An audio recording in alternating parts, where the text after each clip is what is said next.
Back at base, the Decepticons are testing their latest recruits, the new Battlechargers. Run amok and run about. Nothing jumps into battle faster than Battlechargers. Robots in disguise from Hasbro. What-ho, and welcome to the Triple Takeover Toycast, a fortnightly podcast dedicated to the Transformers as well as other legendary toy lines from the past. You've seen the movie 1,000 times, but what about those poor sods who didn't even get an acting credit?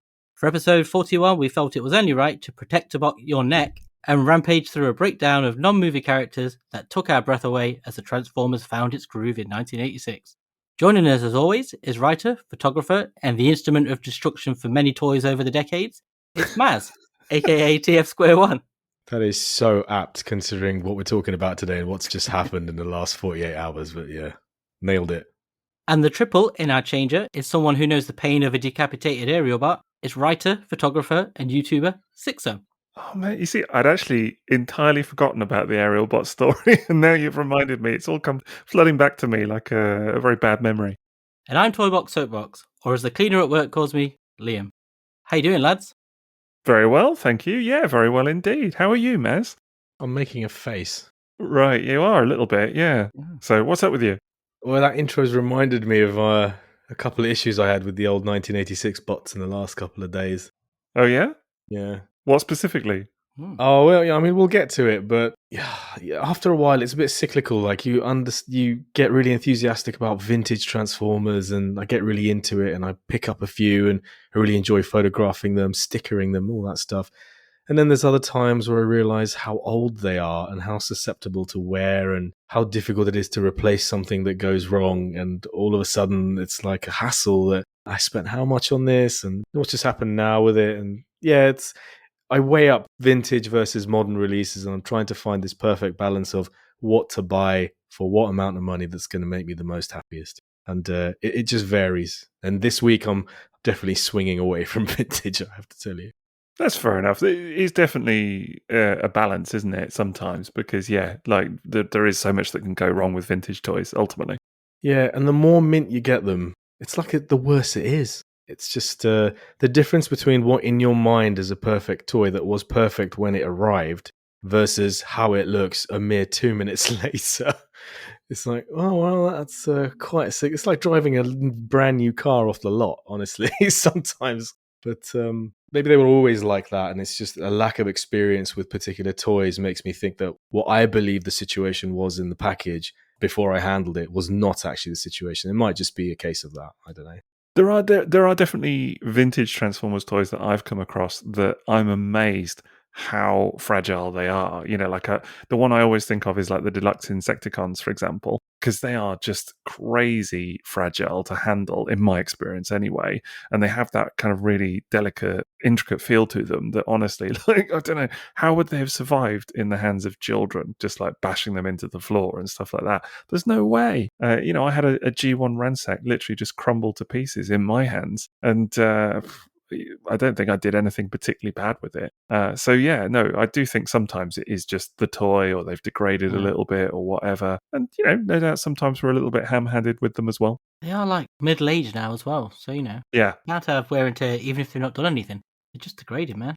You say middle-aged, but middle-age refers to something that is over halfway through its sort of lifespan. With these, I feel like they're on borrowed time. Like they're way past their use-by date, some of them, to the point where like... Proceeding on their way to oblivion. That's what yes. Yes. Yeah, that's an apt way to look at it. Well, they're not designed to last forever, though, are they? Yeah. Ultimately, they're not. We do think of them as that a lot of times. Like, you know, you pick up new toys or whatever and you think, well, that's going to be what it is. But they're not designed to last forever and ever and ever. All of this stuff deteriorates. Ultimately, plastic changes over time. And, yeah, well, we've talked at many lengths about, you know, yellowing and things like that. Stickers, and it all goes wrong eventually. I was just thinking, I've just picked up a couple of reissue Valkyries, Macross Valkyries, and I have to say, I was just thinking about this tonight and talking with someone about it and saying that the tolerances and the engineering feels a lot more finessed than on my vintage Jetfire. I completely agree. And well, someone said to me, it was on our Discord, someone just said, is it actually that different? And I was like, do you know, the thing is, I'm not sure, because it may just be that my Jetfire is a really good nick, but it may just be that it's old, that actually No, I think there's a difference. Do you think there is? Yeah, I think so. Okay. My experience of handling those 2002 and 2008 reissues was that they just felt slick as. Yeah. Maybe it's a bad example then, but there are definitely toys where, you handle them from the vintage era and you just think, oh, actually, this feels like it's more crotchety than perhaps it would have been at the time, Mm. Do you think the dream is then that they can create some kind of plastic that stays in perfect condition for like 100 years and then just crumbles to nothing once we're all dead? Is that it? Like a time bomb, like a Mission Impossible thing? Yeah. Like it's going to self-destruct when you leave. So we get to enjoy it in perfect condition for our whole lives. Then once we're gone, that's it. Gone. Otherwise, it would just be cluttering up the planet, wouldn't it? 20 years in the future, 200 years, whatever, post-apocalypse. A bit like Planet of the Apes, where he finds the Statue of Liberty. You just find this broken yellow Jetfire with its arms stuck in the air. That is true. That's a rather dark image. Or like WALL-E, for example, where he's just like riding around on a deserted Earth, but it's just piles and piles of War for Cybertron toys. It's just wheelie. Yeah. Just running around. Lots of Throttle G1 bots. wheelies. Throttle bots everywhere. Just wheeling over just crushed piles of throttle bots. You know what would happen is an alien would come down and the first thing it would do would be sit on a sofa in a dump somewhere and then have to stand up because it sat on like a G1 first aid or nose cone or something like that was stuffed down the back. Very true. Since time began. How ubiquitous they are. Yeah, exactly. Anyway, speaking of toys, we do have a sponsor for the evening, don't we? Or rather two, actually, which is really dead exciting, because we have our first and longest sponsor, which is TFsource.com. Do check them out for all your Transformers and third-party needs. And now we have, of the last few episodes anyway, you may have noticed we've got a second sponsor, which is kapowtoys.co.uk. So do check them out if you're in the UK and parts of Europe as well. And we'll do a longer segment on both of those in the middle of the pod, as we always do. And we'll check out what they've got in stock and up for pre-order at the moment. But for now, thank you very much for giving us a little sponsor. I'm still not over that. I know it was August that we started lining this up, but I still am so jazzed by the fact that we've got Kapow on board as well, and we've got two of them. I was just talking to Andy today, and it's still quite fresh and exciting for me that we are introducing them in these episodes. But yes, if you'd like to support us further and you'd like access to more Triple Takeover content, please check out patreon.com/Triple Takeover, where you can get everything from early access to episodes like this, and that's a whole week that you'll get early access now. And you can have extra minisodes, which are commissioned in the largest part by our own patrons at Sixo's Butlers level and higher. Or you can even get weekly exclusive content with our super exclusive gold box tier level content, which is miniseries. Could be Sixo catching up with all the IDW he's missed down the years, and me catching up with all the Unicron trilogy that I've missed down the years. And eventually, Liam will finally learn that pickled onion flavor Monster Munch is the best, and he will have to speak about it weekly. While scratching my head, I'm allergic to it. While scratching your head, yes. Yeah. Itchy head syndrome. Yeah. But do check it out. And there are other things like you can vote in episode polls. You can get a free piece of merch if you're GBC level, or you can just say thank you for the pod. You can support us that way. So patreon.com/Triple Takeover. There is so much content there just waiting, especially if you join up now. You've got hours and hours and loads of topics to catch up on. Check it out. So much content now, isn't it? Just absolutely ridiculous amount of content. Like, I can't even fathom just signing up now and being like, that's me just busy now for the next week, just listening to these guys ramble on. But it's been happening. Like, we've been getting comments on our Patreon and our Discord of people who, for example, have just listened to the Seacons minisode, or have just gone back and listened to Liam talking about Zambonis. It's like, it's all coming back again, and it's really cool. And it's mad to think that some of it is a year old now. Yeah, that's when it gets really mad, is when it's like, we were talking about this episode tonight, weren't we? And we were talking about combiners, which is something that we have talked about in a previous episode. Episode 5. Well, that's the thing. It was episode 5, which is well over a year ago now. So it's just, I don't know, crazy, really. How many minisodes is it that we've done? 34 now? Wow. Nah, 33. But anyway, it's in the 30s. Yeah, around that. Nice hot summer holiday weather, somewhere in the 30s. Perfect. Exactly, yes. And if you're thinking of going on your holidays, you can get some cool looking duds. What a link, man. Yeah. Party season is upon us as well. So, you can make yourself look super cool. Get a shower curtain, cut some holes in it, little eye holes, goes a Triple Takeover branded ghost. You can check out our Rebel store. We apparently don't do stationery, but all sorts of stuff. Again, you got, t-shirts, shower curtains. There's a mug if you need to dip your hot knob or something like that. Have we got Sorry, a cheese did you say grater? hot knob or hobnob? Hot knob. I heard hot knob. Well, that definitely will need dipping. It's something to cool Totally said down. hot knob. We've had hog rod. Now we've got hot knob. I said hobnob. Make sure you get the mug that says dipstick on it then. Yes. Definitely. This is recorded, right? We're going to be able to play it back and hear if you said hobnob or hot knob. This is where I delete it and replace it with just Right. God, he's on edit, isn't he? Yeah, he's on edit, yeah. Hobnob. But yeah, for our American listeners, hobnobs are biscuits. So what else do we do? Do we do cheese graters and fun stuff like that? Right. Not as yet. Why? Shh, we're slacking. But you can find all this fun stuff, not cheese graters or stationery. He's definitely had his funny pills tonight. You can find all sorts at rebel.com/people/triple takeover/explore. Explore.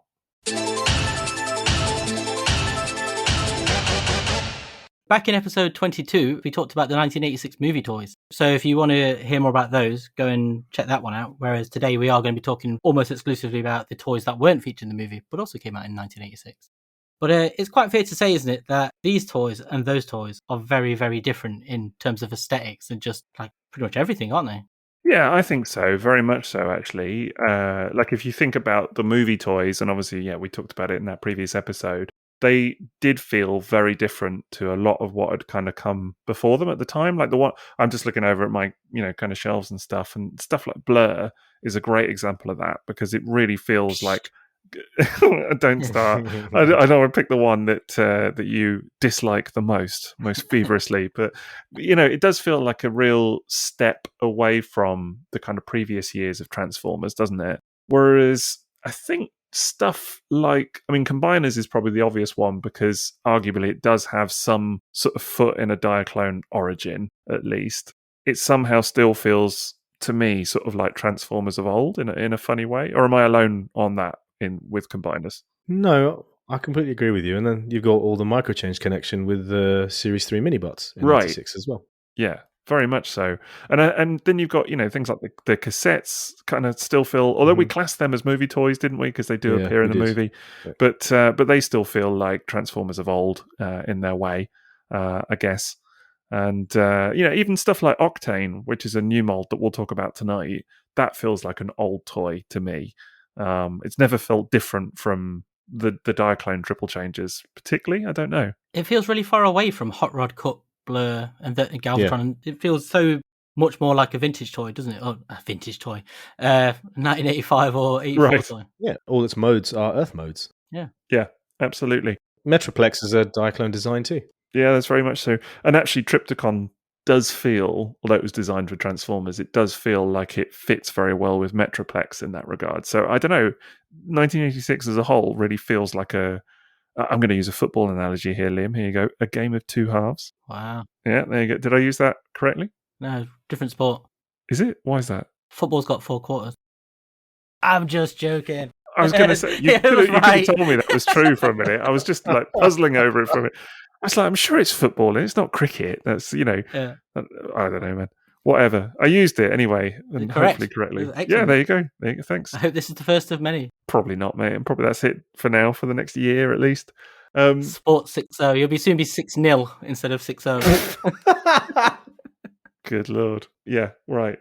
Moving on anyway, very swiftly. But my incorrect sporting analogies aside. But no, it does feel like a two-halved thing. So you'd say it's a bit like 6 of one and half a dozen of the other. Right, exactly. 6 of one, half a dozen of another. Because they are very different. They feel like they're from different lines in many ways. It's a funny old game, really. Didn't we also say that 86 had one of the biggest range of toys in terms of actual numbers? Like if you look at how many toys came out on the 85 catalogue, 84 catalogue, then you look at 86, completing the 86 lineup is actually not a simple task. It's when you see the kind of toys, though, because it's a lot of combiner limbs, isn't it? And then cassettes. You've got loads of small toys, a lot of packaged teams and things. Very much so. It's the largest 1980s Transformers line of them all, I think. I'm right in saying? I remember when I was doing, it feels like another life ago now, but the old box art championships on Twitter, and it got to 1986. It was like a serious step up. And that was when I really started looking at, the numbers of toys in each year. And Did Predaking win? Yes, it did. It's superb box art, that. Rightfully so. Phenomenal. Yeah, rightfully so. But yeah, just the numbers of releases, the numbers of individual characters goes up significantly in 1986. And if you look at how many toys are in 1984, it's actually quite tiny by comparison. Honestly, they really kind of obviously hit their stride in those first 2 years. And then, I mean, you can genuinely see in between a super large toy line and a feature film that they obviously had made all the money in, wave one, year one, repeated that success in year two, and just put all their chips on the table and just went, here it all is. Largest product line we've ever done. Big screen film. Let's do it. Yeah. And then all the 86 assortments of the 84 and 85 characters too. Right. Yeah, very true. Yeah, a lot of them got re-released as well, didn't they? So just incredible, really. I mean, such a watershed year. When I was a kid, I remember all these toys being out on the shelves at the same time. But when I grew up, I didn't clock that these toys were 86, because I think of them more as like the season 2 cartoon characters, which is obviously pre-movie. Whereas when you say 86, you instantly think of movie. Yeah. So many of these characters obviously show up in the second series of the cartoon. And so they're more, I think, identified with pre-movie, despite coming out in the year with the movie toys. You're talking about combiners mainly? Yeah. Pretty much them, isn't it? Like a superior on all those characters. Yeah, it is the combiners. I think looking at the list, all the non-combiners are still season 3, but they still kind of have that season 2 vibe to them, even then, some of them. But yeah, all the combiners were season 2, weren't they? But you're right, they do feel distinctly different, and they do feel kind of pre-movie. Well, apart from Predaking. Yeah, apart from Predaking. All right, M.A.S.K, all right. And he wasn't released here, so he doesn't really exist. It's just a myth. Yeah, it's an American thing. It was a European thing too. A majority of European countries got Predaking. It's just us that didn't, really. Just the UK. Yeah. We got the best comic. We got the better comic, but we didn't get all the toys. We got the comic that advertised the toys Yes, really well, but we didn't actually get the toys to kind of buy them. We just got to live with them in our imaginations, which was great. They were planting the seed of future adult collectors. Yeah. Like making this gap in our hearts of the toys that we wanted based on characters that we ended up loving that we could only find in adulthood. Yeah. And it's just set us up for this whole thing. It's funny you say that, actually, and not to kind of jump ahead, but actually for that exact reason, Predaking, for me, for so many years was this legendary toy. Like, I can't even tell you. Yeah. Oh man, I can't even tell you. And when I finally got a G1 Predaking, and it was the first time I'd seen it up close, really, when I got one in hand, I was just thrilled. And I still, even now, it's a toy that I can look at on the shelf and just think, wow, like I actually own this. Like, it's incredible to me. Well, I can't think that because I don't, but I agree. Oh, yeah, you're still trying to find a vintage one as opposed to a reissue? Is that still where you're at? I'm not really looking for either at the moment, I have to tell you. Right, fair enough. You're off your vintage kick at the moment. Thank you, podcast distractions. But no, I haven't been looking for a Predacon in ages, but I'd love to have them again. I've had 2 Predakings in my collection. Never owned one. Never owned a set of them. I really hope you get a chance to experience it. I really do. Yeah, man. Just get that Japanese reissue set, honestly. It's just so nice. It's still vintage, but it's got all the metal bots as opposed to the initial plastic ones and whatever. It's a great set. Really good. And still quite achievable, I think. Yeah, Andy Ride, Crankcase on Twitter. He's on the Transformers The Show podcast. He bought one and he said it was something of a grail because I think it's quite expensive now. But I was looking at the photos of that recently. It's like, I think this is going to have to be one of the more recent purchases that's probably ahead for me. Yeah. I think it's one of the last great G1 toys that I've never had or anything like that or really experienced. Oh, it's a must-do then. It's an absolute must-do. It's a watershed moment in any collection. A vintage-based G1-inspired collection, I think. 100% agree.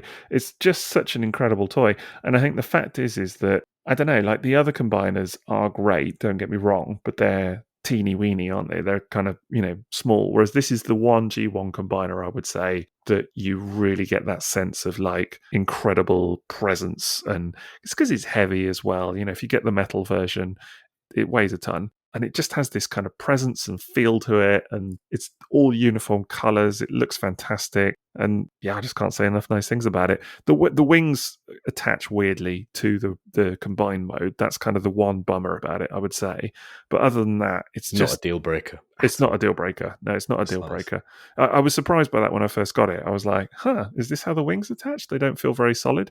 But other than that, honestly, it's just all win, all through. Yeah. Even, sorry, I know I'm banging on, but I was going to say, even the robot modes and the animal modes are just wonderful. Yeah. Razor Claw is a treasure, as is Dive Bomb. Yeah.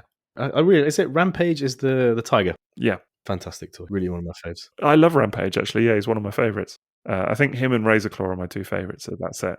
But the whole thing with it is that it feels like 5 individual big toys as opposed to the other combiners, which can feel like one big toy and kind of 4 little guys, four limbs or whatever. This doesn't feel like that. It feels like 4 proper Transformers. Like if you had individual toys. Sorry, 5, I should say. Yeah, 5 individual toys. It's like if you had 5 hot rods. It's like 5 hot rod like size toys that just happen to combine. It's like that. Wow. And not a peg head in sight. The other interesting thing about these non-movie toys is they're all gimmicks, aren't they? They're all gimmick-laden toys. Like, you've got the combiners, the Battlechargers, you've got, other than the mini vehicles, the triple changes, everything is a gimmick group. Or motorized. Yeah, do you think there's an element of it feeling like they're just chucking everything else they had left? Everything they still had from Diaclone. In a way, I see what you mean. But at the same time, they were also quite big ticket items. Like something like a Metroplex or a Triptychon. The city mode it's a gimmick. It's a play pattern thing, but it's still big ticket. And I think things like Metroplex sold so well, massively. Combiners, it was a leftover Diaclone thing, that fantastic phrase, Jizai Gatai. But again, it was such a huge part of the offering. Yeah. And triple changes, again, fantastic toys. So they're gimmicky, but look how they've lasted in the affections of everyone in the decades since. Because it just feels like from this point, there's a definite break, isn't it? It's all Hasbro produced toys from this point on, isn't it? Yeah. I don't think there is anything else that comes back in from Diaclone, is there? Or really other places? It's mostly all from now Hasbro developed molds, isn't it? From now, yeah. I mean, you could argue, other than stuff like Stepper in the Japanese line and Twincast and those kind of things. But that's Japan. We're talking but yeah, about Hasbro. Certainly in terms of new molds and things, it's all new, all Hasbro designed. Sky Lynx is Toybox, isn't it? Toybox or Toyco, one of those two. Toybox, yeah. Oh yeah, but that's this year, isn't it? That's what I mean. From this point on, everything is like you've got the Target Masters, Headmasters, and Action Masters, Micromasters, all those things. It's almost like a vibe if they've just like whatever's left, chuck it in here. Yeah. And from this way forward, it is the Transformers now. It's not Diaclone. There's nothing left. There's nothing else. Just get it gone. Let's do something new. And it's fascinating to look at like the toys you end up with here because there are just so many like classics and really like infamous toys, aren't there? Yeah.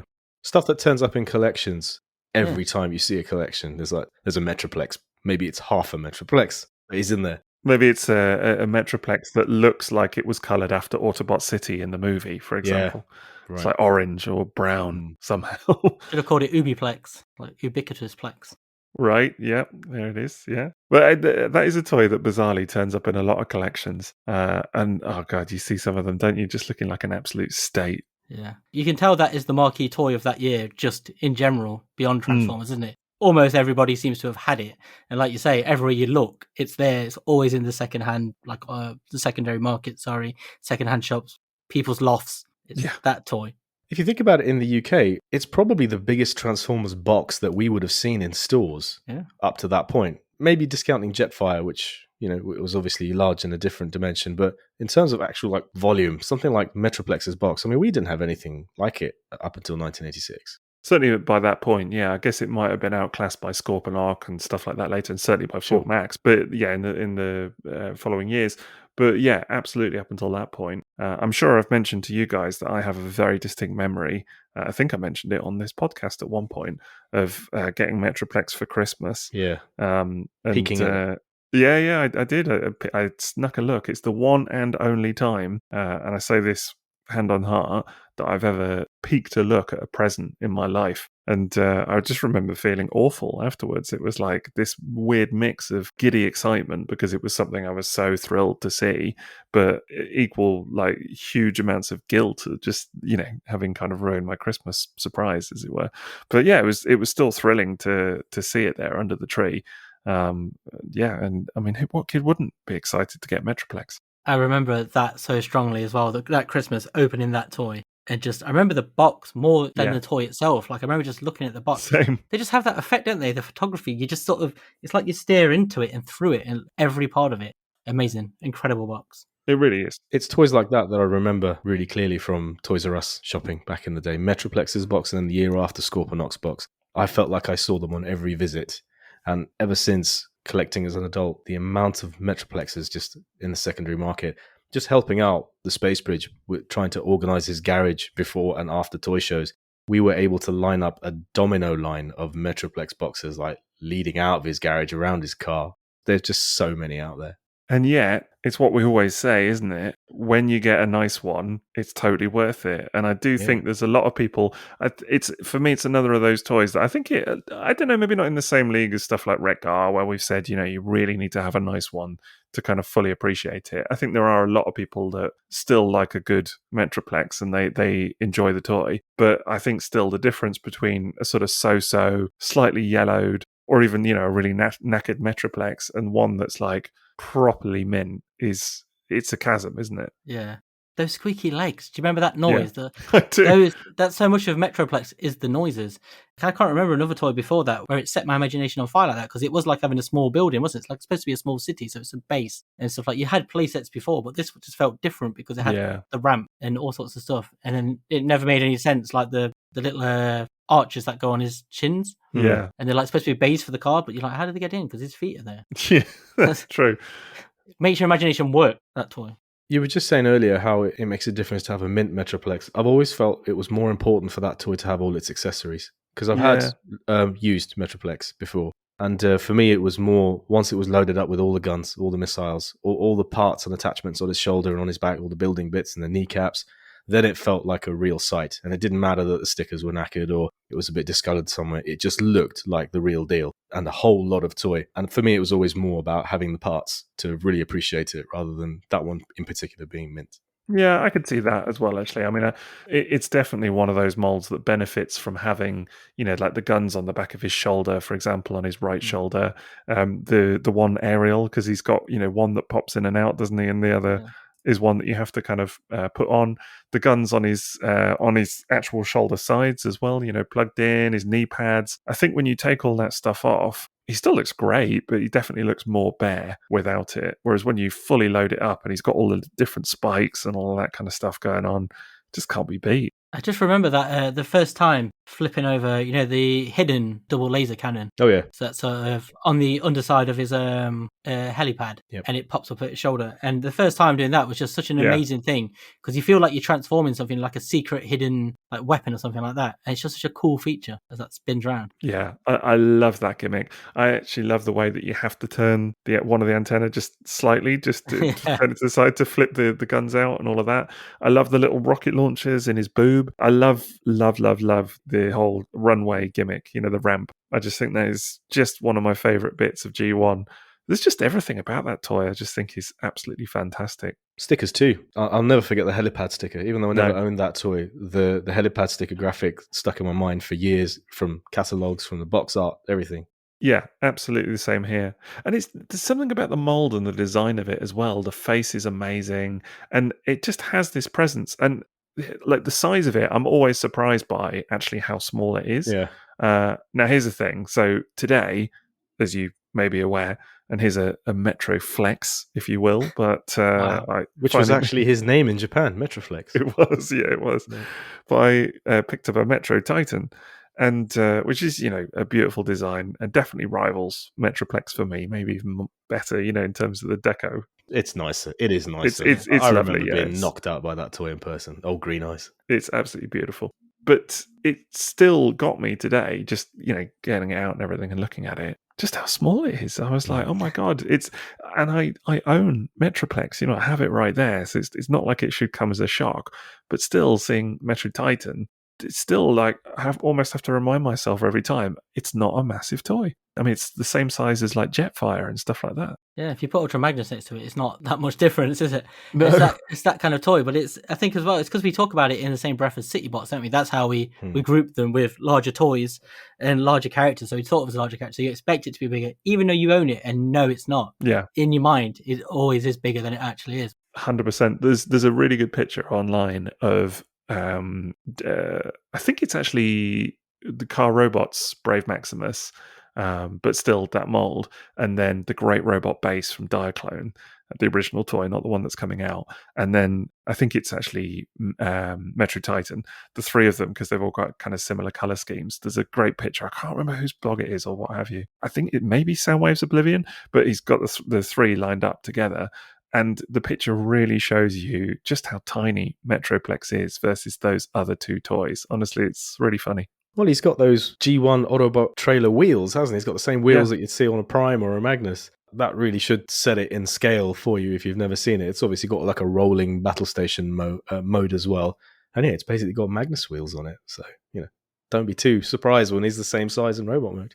I would like to get one like the one I had with the kid, which had the rubber tyres, because the one I've got now has got the plastic wheels. Yeah. But I love those rubber tyres. The rubber tied one is nice because it also comes with the chromed thighs. Yeah. But that is the one that is susceptible to snapping at the waist, which is just why there tends to be fewer of those around. So when they did a production change on that one and made it plastic wheels and unpainted thighs, I guess they strengthened the waist joint a little bit on that too. But mercifully, the reissue is rubber wheels and chrome thighs. Yeah. There's just something really special about Metroplex, isn't there? Just like his look. You see him now, and he's more humanized, isn't he? Like more human proportions. Whereas the vintage toy is very unapologetically square. I think it works better. It looks like a load of buildings have just stood up. Yeah. That aesthetic is just fantastic, and it's so Diaclone. It really is. Yeah. And I think that's what draws you to it as soon as you see it. Like, because you see all the little details, like on his chest, he's got the circular thing, and everything feels like it's something.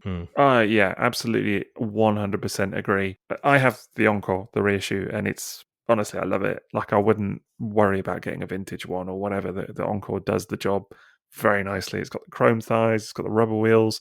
It's absolutely phenomenal, honestly, straight out of the box. And again, you can pick it up for surprisingly little, because when it got reissued, no bugger wanted it. That's true. It's one of those that didn't get too much attention, but it's not as easy to find now as it was. Yeah. No. We'll also say, of course, you can attach Scramble City bots to him in multiple locations. If you want, you can have him in robot mode and attach 2 aerial bots to his shoulders and a couple of protector bots on his shins, which is pretty fantastic. Same with Metro Titan. Or Stunticons or Combaticons if you wanted, He's very much a part of Scramble City. Yeah. Absolutely.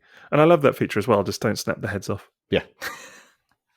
And so I suppose that leads us to Trypticon, doesn't it? When did you guys first experience Trypticon? Because for me, it was when... I haven't. Really? Yeah, I had Titans Return Trypticon, but I've never experienced G1 Trypticon. Wow. The first time I saw one was at AA in 2012, just on the shelf. But then the next time was at, Nelly... is a customizer. Oh, yeah. Nathan Ellis, yeah. I was at his wedding, and a load of people bought him a boxed one as a wedding gift. And this was just before the reissue then came out. Remember the Platinum toy? But for me, it was years later. It wasn't until I was given all those toys as part of the haul from a boss that was the very first time I got to experience one. And man, what an amazing toy that is. Yeah, it's beautiful. Honestly, you'd love it, M.A.S. I mean, I'm sure you're in no doubt, but it's really, really phenomenal. Again, that was one that for me was legendary for so many years. Like, just Trypticon, what? Like, I'd seen the character in the cartoon, and knowing Metroplex so well, it always felt like it would be on a par with that. And I got the is it the Platinum reissue? Is it Platinum? Yeah, it's Platinum toy, isn't it? Yeah, that's the one I've got, which is not as good as the Encore Metroplex, just in the regard, the thing that just takes the sheen off ever so slightly. It's not a big deal, but it's those pre-applied stickers. It's not even tampos or anything. It's just literally that they've factory applied all the stickers, and they look fine, but some of them are just slightly misaligned or whatever. So it's not what you would sort of sit down and do yourself. So it's just got that slight thing to it. It's a bit like getting a pre-stickered toy. But other than that, the reissue is great, and I wouldn't be without it. But yeah, it's a fantastic toy. I think for me, I love the dinosaur mode, but it wasn't until I fully got into the 2 alternate modes and kind of explored them that I was like, okay, I get it now. This toy is actually really legit great. I never really found myself attracted to it as an early G1 collector back in the late 90s. There was just something about the fact that it didn't have a robot mode. Always struck me as a toy that didn't feel designed for Transformers. And this is obviously coming from a very ignorant place of never having experienced it. It just seemed to be more Zoids than it ever did Transformers. And the way its head sculpt looked in Dino mode was very much supportive of that. I just looked at it and thought, I don't think I can get this to fit in with my collection. And this was probably before I had any knowledge of the fact that you could attach bases, the other Scramble City base guys to him. And so it wasn't until that reissue came out and I started really going back to G1 in 2015-ish that I started to look at it and think, that's a toy I'd like. And then came Titan's Return, and that toy was incredible. And nowadays I'm far more likely to try and hunt down the Triptychon. That's so funny. I love base modes too. Yeah. Well, I was going to say, I think there's actually a lot in there for you, like if you were to get one, because it's got all the play value. It's got lots of little bits and stuff with it, little add-ons, a bit like Metroplex, that all kind of do different stuff. It's got, what's the little dude's name? Full Tilt? Full Tilt and Brunt, yeah. Yeah, which is just great. Yeah, really, really good. And right up there with kind of Scamper and Slammer and those guys. It's motorized too, and for years I used to hear about these legendary. What was it? It was called Dutchbot, this amazing Dutch convention. Yes, and they would race Triptychons at this event, and the Triptychon race was always a big deal. So nowadays, I would absolutely love to have a piece of that. And actually, I really want to give a shout out to a collector who was at TF Nation this year. He came over from Holland, long-time collector. His name, and I'm going to pronounce it correctly, it's Hodert Walter. And he has probably the world's greatest Triptychon collection. He has everything Triptychon, even to the point of having animation cells and test shots and stuff. It is a stunning collection. Please remind me to share photos of his collection. He'd love that. And he's just a top bloke as well. And I bet he was there during those Triptychon race days. No doubt. But if someone like him can be inspired to basically let go of everything else he owns, Transformers-wise, and purely focus on that one character, there must be something special there. Has he done a TF Source interview before? Yes. That's where I was going to say, I remember this collection, and when you said about all the Triptychons, I remember seeing pictures of it and thinking, I know that. And that's where I know it from. So, yeah, absolutely phenomenal. I think he bought something at TF Nation from Paul, which was Triptychon related, and it was extraordinarily rare, something pre-production, and I do wonder if he's documented it yet. And if he has, maybe we'll just drop it into our Triple Takeover socials and link back to this episode, because that collection is absolutely worth seeing. It's something that you'll not see ever again. It's funny because you wouldn't think off the bat, would you, that there was enough Triptychon related stuff to kind of fill out a whole collection, but evidently there is. Man. Yeah, incredible. Absolutely incredible. But I think it's honestly a legendary toy. I'm looking at mine now. I've got that one in the Beast Wars 2 version. Do you know, when you were here, Maz, I wish you'd said I'd never seen it before, because I would have loved to have got it down off the shelf and shown you in Dino mode and stuff. Well, look, when you're confronted with all of Transformers, something's going to get left out even after 72 hours or however long it was. Don't give me that old nonsense, honestly. But no, it would have been a fun one to do. We could have raced it in Gigastorm. Yeah. Next time. Why did we not do that? Next year, guys. Next year. Exactly. Something to look forward to. But I do think it's a good toy, and I like the compatibility with the Scramble City guys and all of that as well. The motorized gimmick, the walking thing, is fun. The only thing I would say is that it can be not like a problem about getting it to stand like still and stand just straight, on flat-footed, but it definitely makes it more challenging in terms of a display. There's an issue with the Platinum one, isn't there, where the little foot spokes don't sit flush like the vintage toy. There is a bit of that on the Platinum one, yeah, for sure. That is a thing on the Platinum toy. Although even with Gigastorm, which I have, which is obviously the original Beast Wars second version, there is for me it's the fact that they're the only G1 mold that I own that doesn't go in my cabinets. They're not deep enough. Yeah. So they stand so far out, like the snout of the Dino mode and everything. I've got 28 centimeter deep shelves, and they just go far past that. And it's the only G1 toy that does that. So I've got mine at an angle, because there's no way to fit it in. So all the Decepticons sort of just around either side of him in the gaps. Exactly that. That's the point. Could you fit him in sideways? Yes, absolutely. Yeah. Do you remember those incredible Goodbye Convoy and Goodbye Megatron gift sets from Japan, which are from 1986, and they came with these posters that you had all the entire cast of 85 and 84 Autobots, and then you had Metroplex's gigantic head behind them. And then you had the Decepticon version as well, which is the entire Decepticon range. And then you've got Trypticon's head from the side looking extremely Godzilla. Mate, that would be the way to display it. Well, it would, except that it's difficult to recreate that feeling of it when, again, he's like the same height as Galvatron. Do you know? That's the thing. So this is the other thing with these toys is that actually, and I think in a way it's accentuated more with Trypticon because he's supposed to be like Godzilla, as you say. Put him with the Action Masters. He's so tiny. It's quite hilarious. All right, you say tiny, but I mean, if someone has never experienced this toy before and you were to place that toy in his hand, their first impression would not be that's tiny, would it? No, I mean, unless they'd sampled the Titan's Return toy, and then it really is tiny. Yeah, well, but it's more in comparison to the other toys at the time. That's all. It's still a big toy, and it's still one of the marquee toys of the year. You'd know about it if you had a shipping fee to pay for it, basically. Yeah, definitely. Yeah, it's a big old box as well. It's quite funny. I do like the way that you have to spatchcock him to transform him. That's one of my favourite features about that toy. Just literally split him down the middle. There you go. Always trap your bloody finger in there and all as you close it back up. Very much so. Very much so. It's actually one of my son's favourite Transformers toys. And he really likes the Titan's Return one as well. Why does he like it so much? Is it to do with it being a dinosaur? That, the walking action, so I thought it was those two things. I thought it was the dinosaur and the walking action, and that would be it. But actually, he spends a lot of time looking at it in base mode. Just loves the base mode. Really likes the ramp feature, so you can kind of spring full tilt down the ramp and that stuff. Loves that. Definitely the walking feature ranks pretty highly too, though.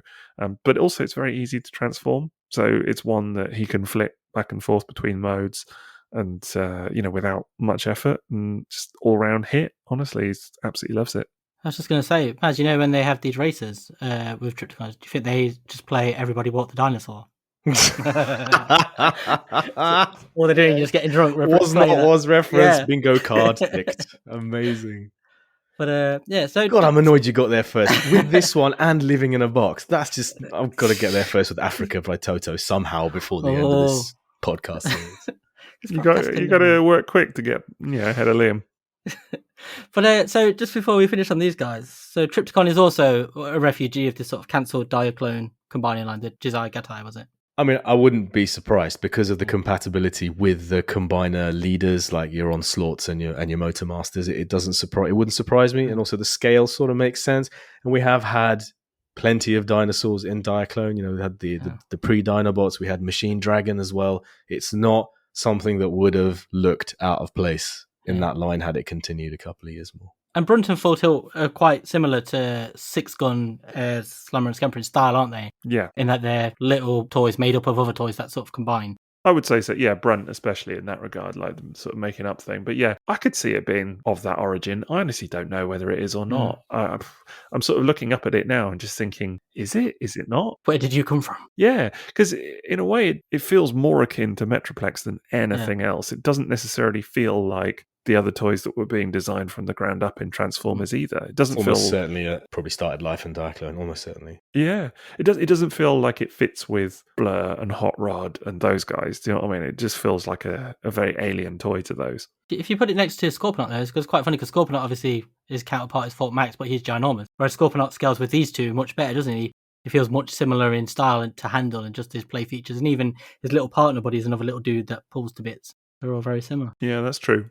That's true. Let me ask you something, since you guys probably own all of the toys in reference to this question. If you look at the Titan class versions of these guys, and Omega and Scorponok and Metroplex, Fort Max, all these guys, and Trypticon, and then you've got the G1 scaled ones, excepting Fort Max.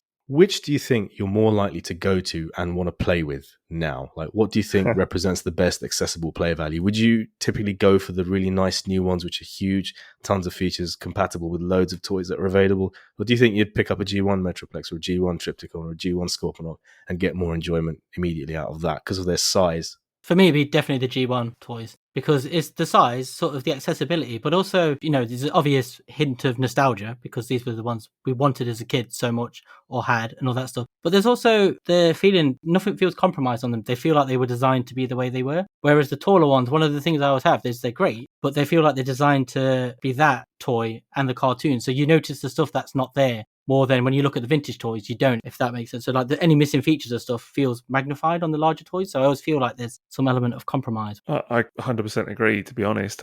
For me, it would be the G1 toys every time. And I'm not just saying that from a place of, extreme nostalgia or whatever. I'm sure, like Liam said, that is a big part of it. And, in my mind's eye, as familiar as I am with it, Metroplex is still a hugely desirable toy, and Scorponok, those two especially, actually. Maybe even... And it sounds mad because, Fort Max is like the one, but probably even more than Fort Max in a way, just because of childhood nostalgia. Those two above Triptychon and Fort Max, which I only, experienced as an adult. But I think there's an accessibility with them. I do think in a way the smaller size makes them more accessible, whereas the modern Titan size can be a bit unwieldy, like particularly the big Fort Max size, Titan Fort Max size can be a little bit... I mean, for us as adults, it's great, but like watching my son play with them, it's like a real process. It's cumbersome, isn't it? It is cumbersome watching him trying to manipulate them and stuff like that. And I do also slightly worry about his fingers in some of the joints and stuff like that, if I'm being honest.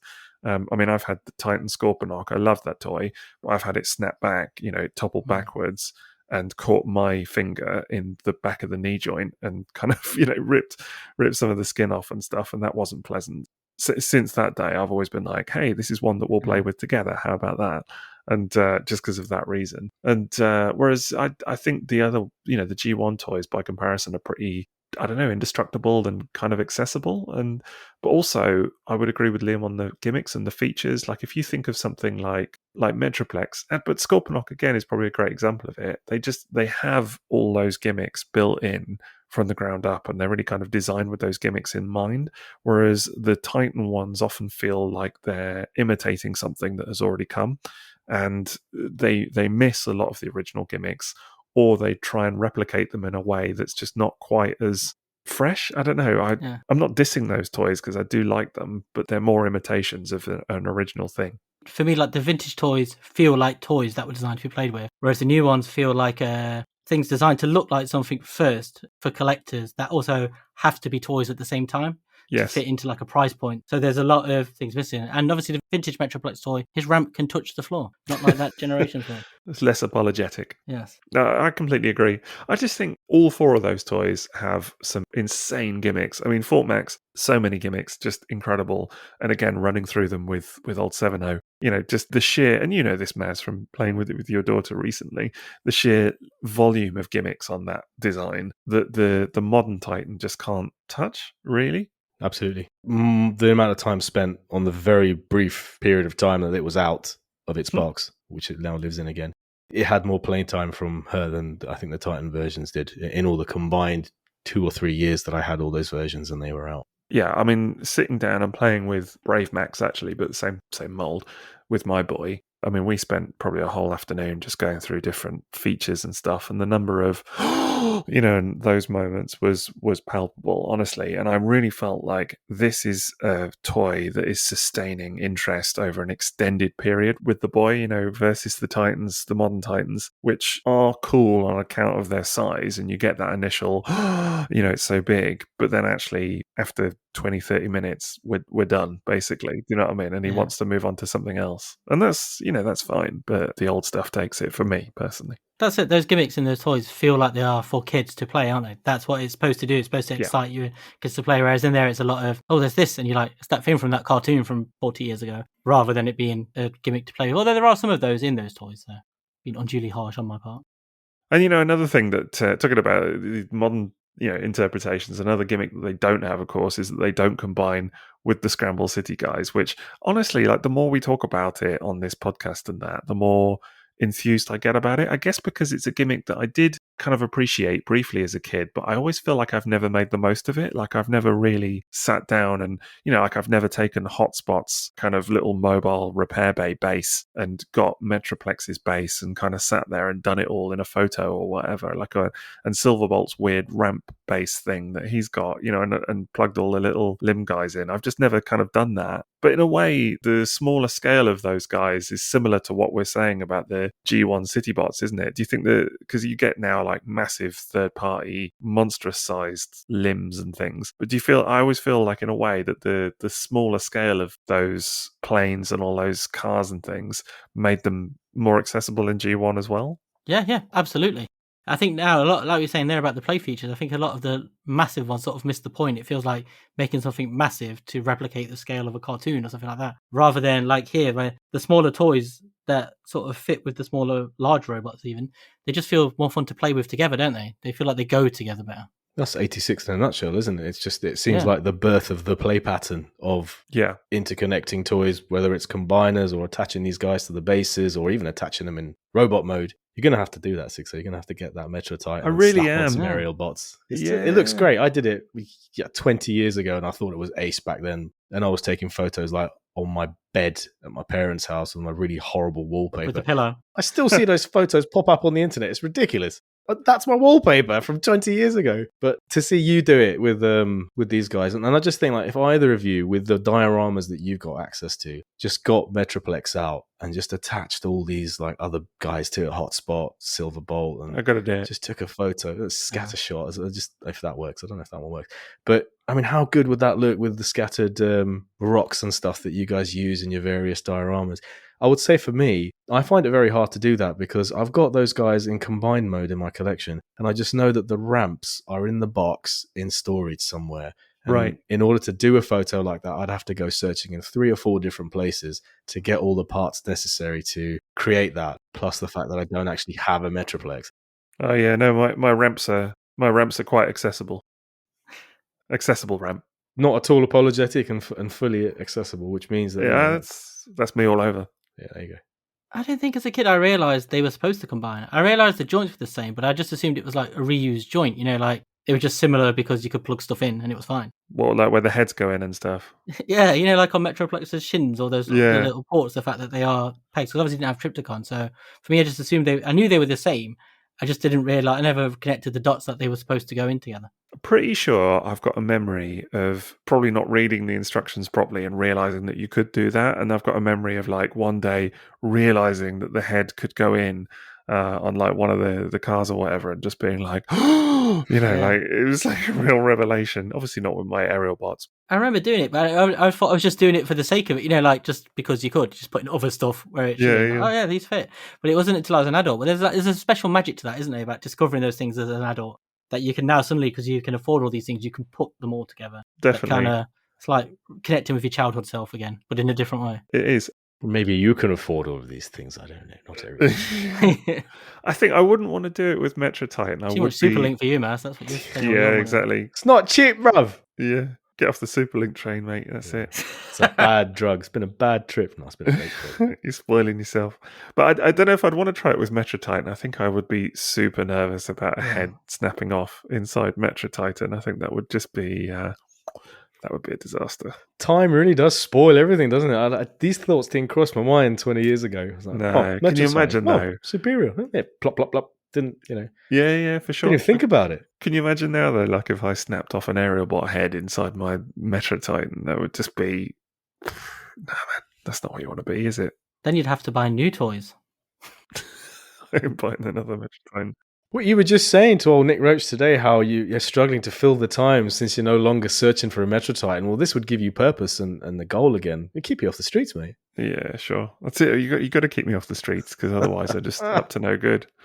You'd be up That's the whole butts. thing. Absolutely, yeah. There is a thing that a lot of people won't know the reference to, and they're going to make some assumptions now. Thank you very much for including that. But I just think that play pattern of those limb guys and everything, it's got to be done for sure. Yeah. Absolutely got to check that out. I think it's just one of the best bits. It's one of the best bits. Yeah, it is one of the best bits. And it's great to know that those combiners can have a life outside of being a leg or an arm or a torso, that they can completely be something different other than just the special team. They can be part of Metroplex's expanded city mode versus Triptychon's expanded city mode. And there just simply aren't enough good pictures of that stuff around. Yeah, I remember taking pictures of Hotspot's little repair bay mode, and a lot of people were like, what is that? You know, there was like a bit of a curio for people that hadn't seen it. But I think that stuff does make more sense in the context of it being part of a city, that, you know, actually if you combine it all together. And I don't know, it's kind of like pre-Micromaster stuff, really, isn't it? Like, we didn't see that again until you got all these Micromaster bases and stations that could kind of combine together. I just always remember as a kid being like awed by the fact that there was a ramp inside, a Motormaster.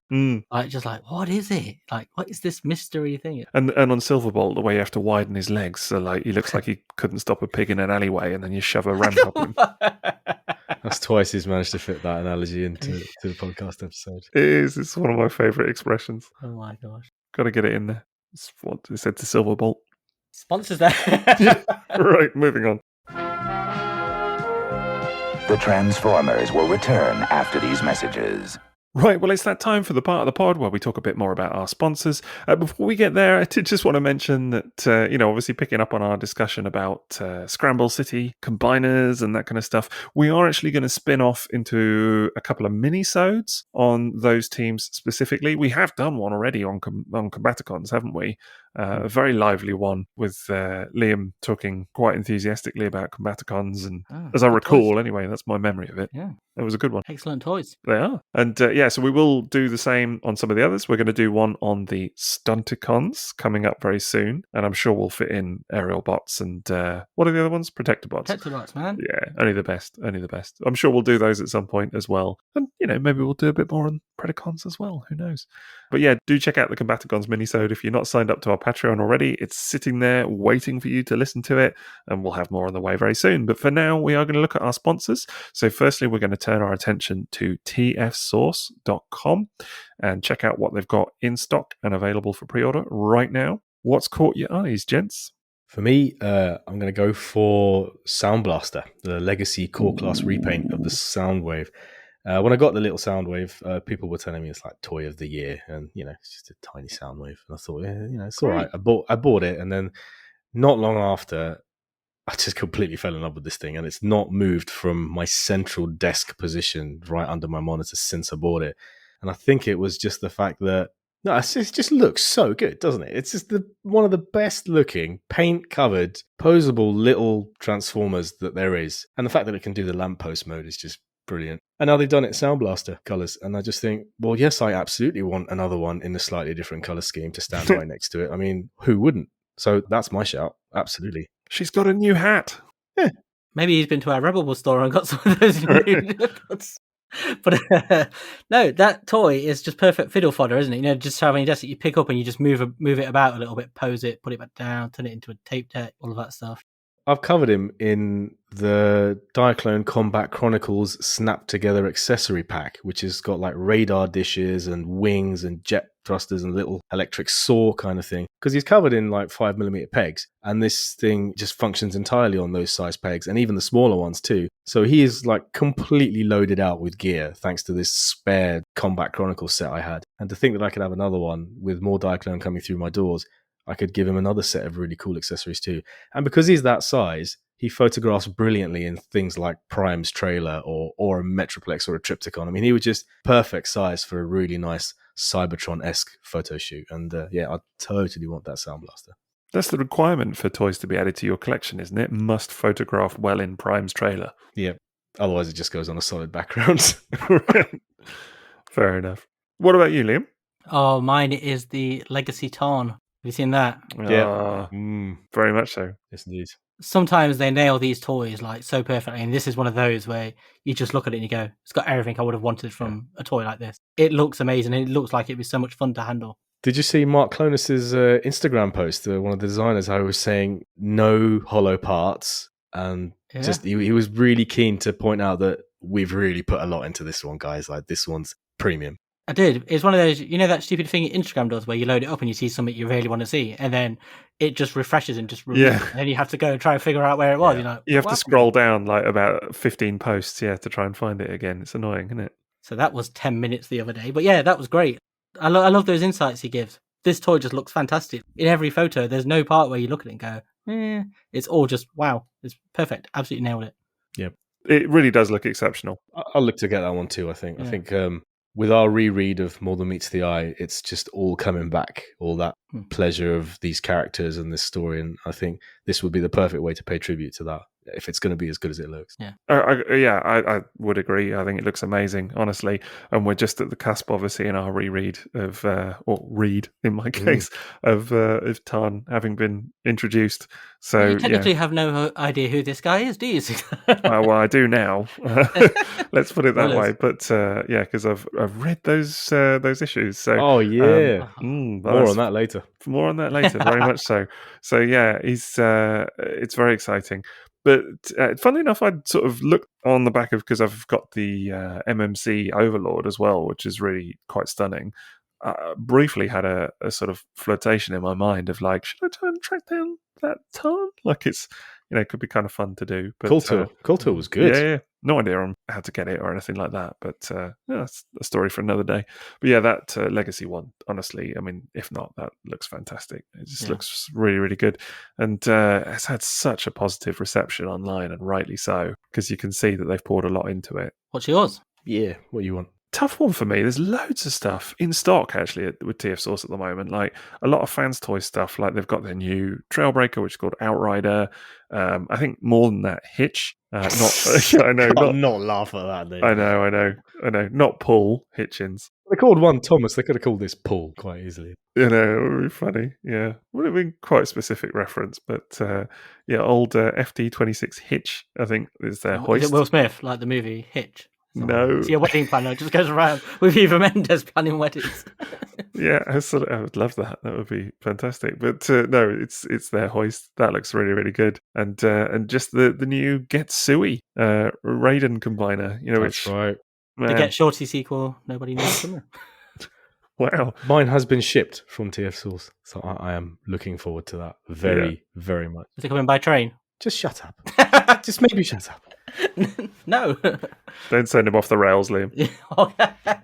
Yeah, he just wants to stay on track. That's what he's trying to do. Absolutely. Anyway, full steam ahead. Let's have a look at our next sponsor. So that was TF Source. That's me banging my head against the microphone. I was trying to move us on. I thought you'd be pleased. Go right ahead. Okay, right, I will. Thank you. The light's green. Okay. So yeah, that was tfsource.com. Do check them out for all your Transformers and third-party needs. Next up, we have kapowtoys.co.uk, so UK sponsor, but they do cover certain parts of Europe as well, so do check them out. And what's got your eye there? Now, I mentioned not too long ago that there was something on the website that I had found, and I wasn't going to mention it until I bought it. Now, I'm halfway through that purchase. They're digging it out for me. So I'm still not going to mention it until it's in my hands. I'm not risking someone else getting there first. So I will mention how good it was when I've got it. You are a tease, aren't you? Yeah. But for this time, I'm actually really surprised to see this on there. The Legends LGEX Big Powered exclusive. It's really good. Yeah. I mean, at TF Nation, I was looking for a Titans Return top spin and Twin Twist. I really wanted them to go along with the Diaclone Twin Twist I bought at the show. And Fancy Dan found the, I think it's the Roadfire from this set, which is the Twin Twist mold. And he found it at Kapow, loose, out of the set. And it was like £30. And I have regretted not buying it ever since. So whoever got that got absolute steal. But if you missed that, the whole set is here again, and it's a discounted price as well. And it's just a gorgeous set. They've used in like 3 of the best molds that Titans Return had, especially the Jumpstarter mold. And the Diatlas is made of that fantastic Sky Shadow Overlord mold. This is a gorgeous set, and it's one I've thought about repeatedly. It's a great price as well, actually, for that. It's really, really good. And as someone that owns the originals, I would say that the look of these is great. Like, they appeal in a way that a lot of modern Transformers don't always. Do you know what I mean? Why are you pulling a face? Flexo over here. That's it.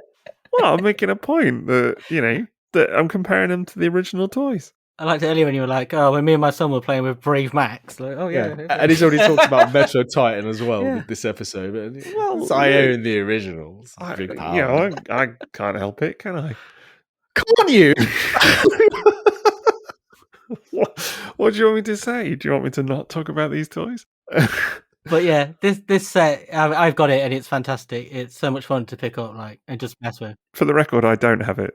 It looks phenomenal, honestly. Yeah. Really, really nice. Colours are great. They give a Diaclone a spine as well, you know, because the other ones can be pulled apart, can't they? Like a Duocon. Oh yeah, this one can't be separated. That's right.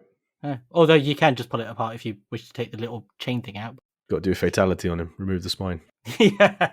And they can combine, can't they, into the actual big powered mode? Yeah, they can. Yeah, it's all there. I had to double check. It would have been kind of silly if they couldn't do that, I suppose, in a way. Yeah. Separate powered is what they would have called exactly. the set. Little powered, yeah. Yeah, I guess that is kind of the main feature of the name. But yeah, no, it looked fantastic. So, what about you, Liam? Oh, yes. This. Oh, my God.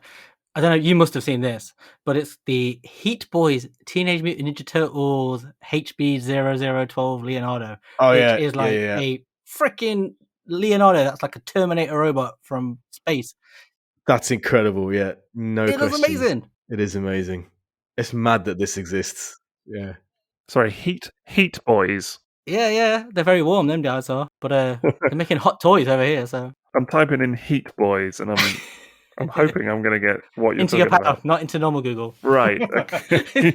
that might be my mistake. Yeah. Oh wow. Yeah. No, I have seen pictures of this actually. It looks amazing. It's insane, but it looks amazing. Just look at the details and stuff. It's incredible. It really is beautiful. It doesn't need to do anything. It just needs to look like that day in, day out. Yeah, but it does do everything, like the amount of accessories and like the posability. And then have you seen the little pod for the turtle that goes in the back? It's like a little mutagen canister, but It's got a Dianaut. It's got a little turtle Dianaut. It's amazing. It's got a turtle knot. Yeah, there we go. Man, every facet of it just looks amazing. And they're making a party wagon, is that right? Or what's that supposed to indicate there? There's a picture with a sort of shaded out party wagon. It comes with parts. The little pilots and stuff can go inside it. Yeah, that's pretty cool. Because those things are tiny, so that's going to be really small. So I don't know if that'll be packed in later, but you've got the wheel covers already there, so I'm assuming. Well, listen to this, mate. Listen to this. Check this out. So if those little guys are Dianaut sized and they make that party wagon could be great robot base Cosmo Roller size. And you know that Cosmo Roller was repainted into a Turtles toy. So this is backwards nostalgia here. Yeah. And you could put that little party wagon into the great robot base, the new one. It's written in the stars. There you go. That thing, if you look at the picture of the shell where it opens up and it's like a mutagen canister with the turtles, it's so Gundam. It just looks amazing. Like all of it. I really want this. Raphael's my favourite turtle. I'm into this as well. Yeah, Raph, that's the one. It's going to be Raph, isn't it? Have they only unveiled Leonardo so far? No, there are pictures of all of them, but this is the one that's closest to production. So this is the one where you've got actual pictures of the toy and colours and stuff. Fair enough. Okay, yeah, cool. Yeah, is it Raphael for you? It was always Donatello for me. Oh, Raphael's the best turtle, man. Nah, it's a Raphael for me too. Yeah. It's the cool one. Yeah, it's fine. You're welcome to both be wrong. It's wisecracks. Yeah. Although from this set, the Michelangelo one looks like the best one. It's just covered in guns and rocket launchers, like tons and tons. It looks like a walking tank. That is such a cool thing. I can't even get over it. And I mean, yeah, I'm just a bit blown away by it. Actually, is it actually the same size as like the Dinauts and everything? The little turtles. I'm assuming they must be smaller because the toy's 9 inches tall. Right. Yeah. Probably then. I think it's more like a Gundam sort of thing, but it looks amazing. Although 9 inches tall, that sounds kind of like Dia Battles to me. Well, I suppose, yeah, actually. Yeah, and the Triverse guys. It's probably not far off, you know. M.A.S.K, you're going to need it, mate. It's going to be Diaclone compatible. It's getting added to the list. I think I'd love to have one of these. And that party wagon just looks wicked. Imagine if that goes in Great Robot Base. It fires out a party wagon. Imagine if you put this in the MP10 trailer with all of the bits going around it, man. Pizza wheels. Sold. Yeah, it looks phenomenal. Honestly, absolutely phenomenal. Could you have just one of these, though? Wouldn't you need all four? Oh, they're also unique as well. That's the thing that makes it like you do definitely need all four. I'll be fine with one. Sixo. Okay, well, going back to me, there's so much on Kapow, isn't there? I guess with all of Legacy just having been, not Legacy, sorry, what's it called now? Legacy Evolution, having been unveiled. So many interesting looking toys in that. You've already mentioned Tarn. Old Leo Prime, although it's still always going to be Lio Convoy to me. That's caught my eye, definitely. I do kind of think the Lion mode looks a little bit odd.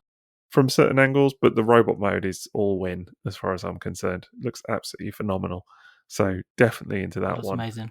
Yeah, really, really good. Thought that Needle Nose and Hot Shot both look really good as well. And just generally lots of exciting toys. So probably one of those. But I had noticed on Kapow that along with Old Big Powered, they've also got stuff like the Piranacon, Generation Selects Piranacon up there, Siege Omega. So there's a few things, isn't there, that they've brought back that they've obviously got some new stock of or whatever. So well worth checking out. So anyway, that's our two sponsors for the evening. Thank you very much to both of them. We really, truly appreciate it. And as we've alluded to a few times now, it's a bit like the dream team as far as we're concerned. Do check them out, tfsource.com for all your Transformers and third-party needs, and kapowtoys.co.uk if you're in the UK and parts of Europe. So thank you very much to both of them, and appreciate it. We now return to the Transformers. We've talked a lot about gimmicks, but two toys in another subgroup are the Battlechargers, Runabout and Runamuck, who bring back the pull them back, watch them leap and transform gimmick. Did we all have these as kids? My cousin had Runabout. I think it was only like the second or third Transformer he ever owned. And like the other one, Skywarp, I didn't get any playtime with it at all. I was not allowed near it. And it was this amazing black Lotus Esprit. Yeah. So when I got the chance to go to the toy store, I didn't get the same one. I had to get the other one, which was the Runamuck. So yeah, man, I had Runamuck. I'm not sure I did. I knew someone definitely as a kid that had Runabout. Never saw Runamuck as a kid from memory anyway. But I definitely knew someone that had a Runabout. And it was, I don't know, it did intrigue me. I always thought it was a super cool looking toy, even though, well, they've obviously got, by modern standards, a degree of compromise, don't they? Yeah. This whole year, it's a real mishmash of different styles, but these guys in particular are really different, aren't they? Yeah. They literally just pop up and that's it. Like, they don't really even have arms. It's just the flaps of the cars and the guns sit on the shoulders. They're like pre-throttle bots, aren't they, in a funny way? Like they've got the same Definitely. body shape and all of that as a throttle bot, but with the pull back and transform feature, which actually the throttle bots don't have. They don't transform. Right. But then these run into faults down, they get so floppy, the back wheel slides back and they don't stand up anymore. It doesn't stay closed. The bonnet just keeps popping out. It doesn't stay compressed. 100%. Loads of issues with these. Yeah. The spring features just don't kind of hold together in the same way, don't they? I think on most copies, to be honest, it's fairly common that. I do kind of wonder if maybe with the throttle bots the year later, if the designers just kind of went, well, the Battlechargers didn't quite work, so let's just make this a bit simpler. And they're vastly improved as a mechanism and as a playable toy. Yeah, a lot more robust for sure. These guys looked wicked. Yeah. I mean, even on the card, they look incredible. They've got amazing head sculpts as well, but they've become like iconic characters as well, haven't they? It's really funny how these characters do. Like the ones where you, on the surface, you look at them and you go, they're not quite as exciting as the other toys in a way because they don't really do much. But then like they just go off on their own to become just amazing characters. Do you think infiltration is the reason they've become a lot more noticed? No, was it not Marvel when they're? I was going to say, I think actually their Marvel appearance, Marvel US actually issue, because there's the very kind of iconic cover of them graffitiing and writing "Humans are wimps." I think it's on the Statue of Liberty from memory, and writing "Humans are wimps" with kind of the backwards letters and things. And it's one of the kind of classic Marvel Transformers covers that everybody seems to remember. And definitely the fictional portrayals is what's kind of cemented these two kind of goons, if you like.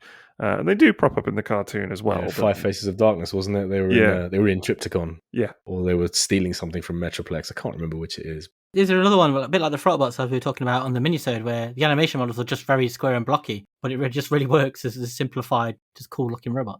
It's really hard to find them with good stickers as well. Because they have such strange sticker sheets, just like thin strips, especially Runabout. It's so hard to find them with nice stickers. The stickers, honestly, you can forget about it, I think, on a second-hand copy. Unless it's like genuinely never been touched. The stickers are going to have come off, honestly. But there's a lot to admire about these toys, actually, as well. Like, although the fact that they are kind of a bit like the gimmick doesn't really work, it's not that robust a gimmick. It can go wrong.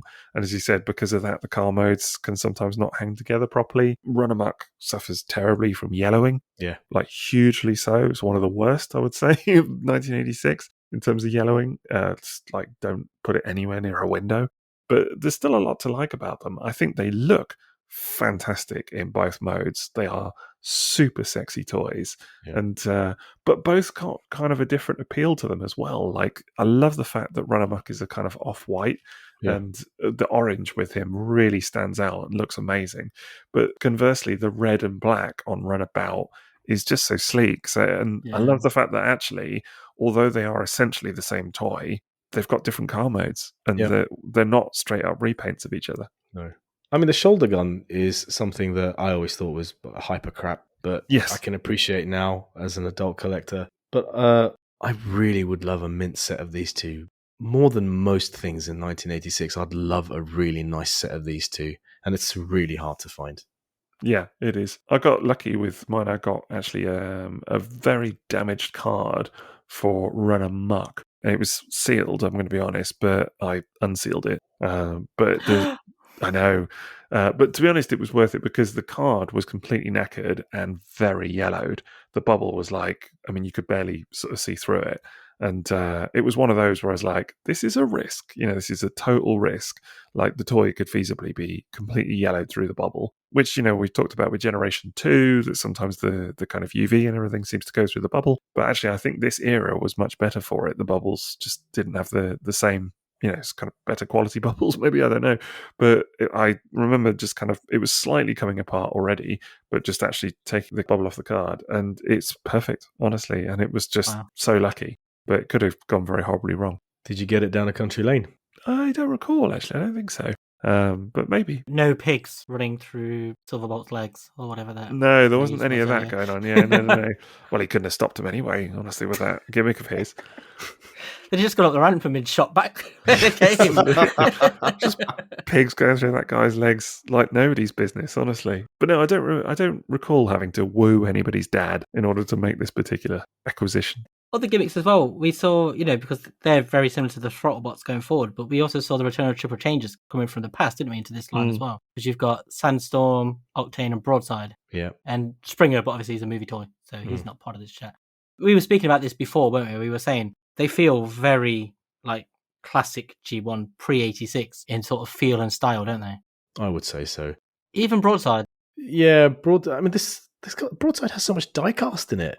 Yeah. It's just it's a block. There's a delicacy that's very similar to Blitzwing, I think, and Astro Train in sort of feel in the way it feels. I think the only thing that separates them slightly is the size. Like, if Octane and Broadside were a little bit smaller, they would feel more in line with Blitzwing and Astro Train. They're a little bit bigger, but other than that, they feel very similar. Honestly, Springer is actually the outlier for me, just purely because it's not Earth-based vehicle modes. Yeah, and Springer is probably the worst of all of them, like, in a funny way. Like, I don't, the smallest. And the smallest. Like, I don't dislike Springer. I definitely like the toy, but he's not as good as Sandstorm, for example. I mean, we'll talk about Sandstorm, obviously, but people who've seen the artwork for the episode may know that we will talk about Sandstorm. Oh yeah, the Patreon artwork, yeah, absolutely.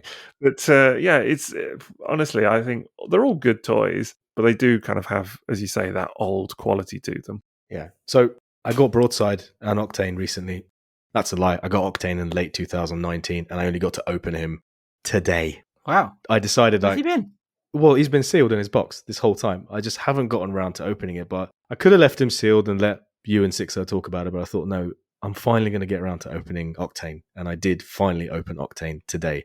And I love it. And I know he comes in for a lot of harsh words, but I really thought I would love that toy. And I absolutely love his modes. I think that jet mode is fantastic. It's a jetliner. Okay, it doesn't look anything like the prototype. The prototype was meant to be Pan Am, and it was supposed to be an articulated oil tanker and all that stuff. But he's still beautiful. He still has a mega head sculpt. He's got rocking great jet wings sticking out of his back in robot mode. Yeah, he doesn't have the chrome hands of the prototype, but that's probably a good thing. Yeah, all feet. Well, he's kind of got feet. They're weird. He's got thighs, and then he's got what looks like a stool. I think there's no shins or knees or anything like that. They are weird legs. I can't argue with that. But I mean, this is what I'm talking about at the start of the episode. So I took this guy out of the bubble today, first time. And because it's so old, some of the adhesive on the factory stickers has started to fade. So the corners of the wing stickers where it meets the body had lifted. And I didn't know because it was sealed toy. The first thing that happens when I open the wings is I realize those corners have now folded and creased. I'm thinking, well, that's brilliant. That's what I wanted of a perfectly untouched sealed toy, is That's a creased shame. factory stickers, which I now can't do squat about. Thankfully, they're hidden in robot mode. It's only in jet mode that I'll see them. But, this toy with its chromeware is ridiculous to try and find mint. Yeah. And that's why I eventually agreed to buy a sealed copy, and it was great price. And even then, I'm touching this chrome tanker part. It's completely beautiful chrome, and I can already see there's wear on it straight out of the box. Things like this weren't meant to last to this day and age. I think that chrome trailer piece, honestly, does it even exist, mint? I don't know, because it seems to have wear out the box. I should think so. I just opened a sealed one today from 1986, but no, it's not perfect. Exactly, that's my point. I swear it has wear out the box. I've seen so many examples of it. I'm gonna say something now you're gonna hate, Maz, honestly, but I actually have two. This show just turned what I'm about to say in my head and what I just said, and the two are actually unrelated. This is not what I'm about to say that you're gonna hate. I was about to say I have 2 octanes, and I thought that's the bit that you're gonna think that I'm gonna say that you're gonna hate, but that's not. I'm so confused. Just spit it out. Come on. Right. So I have 2 octanes. One is a KO. I knew that. Yeah, you knew that I had the KO. Yeah, no, I know. But actually, the chrome on the KO is perfect.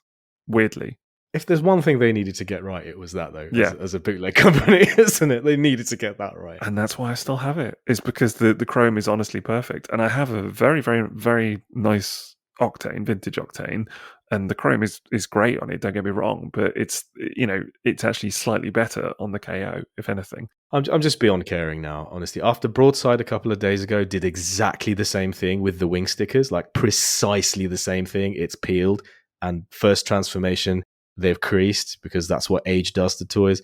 I don't even care anymore, man. Honestly, this octane is like you put the wing shield in his hand and it's floppy. It doesn't really sit in his hand very well. And I think even the instructions advertises putting it in the bottom part of his fist instead of the top. Like that's where the instructions show you insert the rear wing shield. But I don't care. I mean, it's a really pretty toy. Yeah, I don't even feel the need to put the stickers on. And I went to some lengths to get an octane sticker sheet. And then I got the sealed one, so I've got 2 of them now. But it's just a really pretty G1 toy. It's full of faults. It's got tons of wear spots, but I really like it and I'm not disappointed with it. Whereas I can't say the same for Broadside. Oh, well, we'll come on to him, but I just wanted to say one thing on Octane, because this was a toy that I had as a kid, so I've got a lot of time for it, a lot of nostalgia. There's a lot of bits about it, like the kind of weird shoulders, the way that they kind of fold round and things like that. Yeah, and they're not easy to move either. No, they can get really stiff, I think. Yeah. So, he's got a ridiculous chest and stuff like that. But have you seen that you're actually able to kind of peg the chrome battle tanker bit onto the side of his arm like a shield? Ah, okay, that's where it goes. I was looking at it, trying to put it in his fist, thinking, well, that would be a good place to store it. But okay, so it goes on the side of his arm. It can peg onto the side of his arm. I don't even think it's in the instructions. I don't think it is. No, I never see pictures of people doing it. So I think it's just one of those things that people generally haven't kind of, worked out about it or whatever. Someone told me about it ages ago and I was like, oh, I must give that a go. And it works really well. Looks fantastic. Where do you store the Kodak box?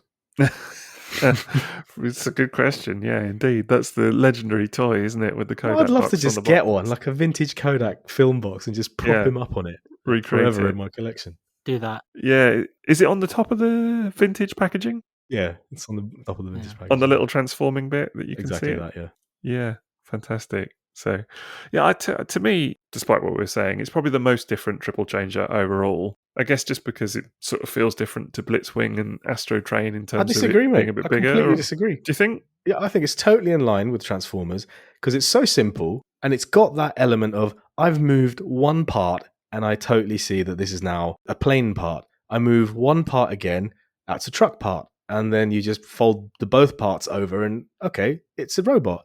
I think it's got way more in common with the whole triple changer vibe than something like Broadside does, which is just epically ridiculous. That's interesting. The only thing I would say on Octane, actually, just to... In a diss. Yeah, I know, he's really wanting to get there, isn't he?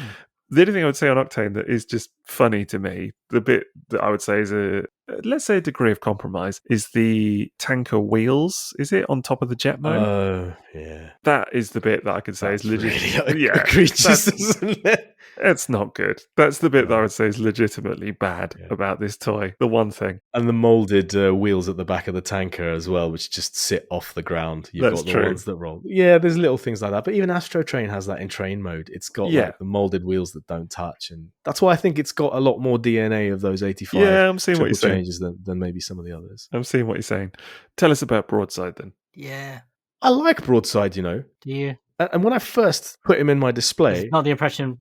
Yeah, I loved it. I thought, that is a gorgeous head sculpt. I love the colours of it. And I think the fact that it's got an aircraft carrier mode is wonderful. I love that it's got so much die-cast in it. Yeah, I think I just need to own up and fess up and say the fact that I botched the wing stickers on the first transformation has soured me to the point where I'd never want to see him again.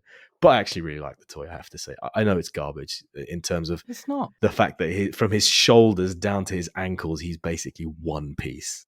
But it's still cool. I love his accessories. I love that you can plug those missiles on the pegs on his shoulders and have them pointing up, which is not in the instructions, but it is in the art and like in the pictures on the box. No, I like Broadside. I'm messing about. I really love it. I just wish those stickers weren't scuffed, but I'm just getting used to that now. Get some repros, man. Go f*** yourself. Wow. Okay.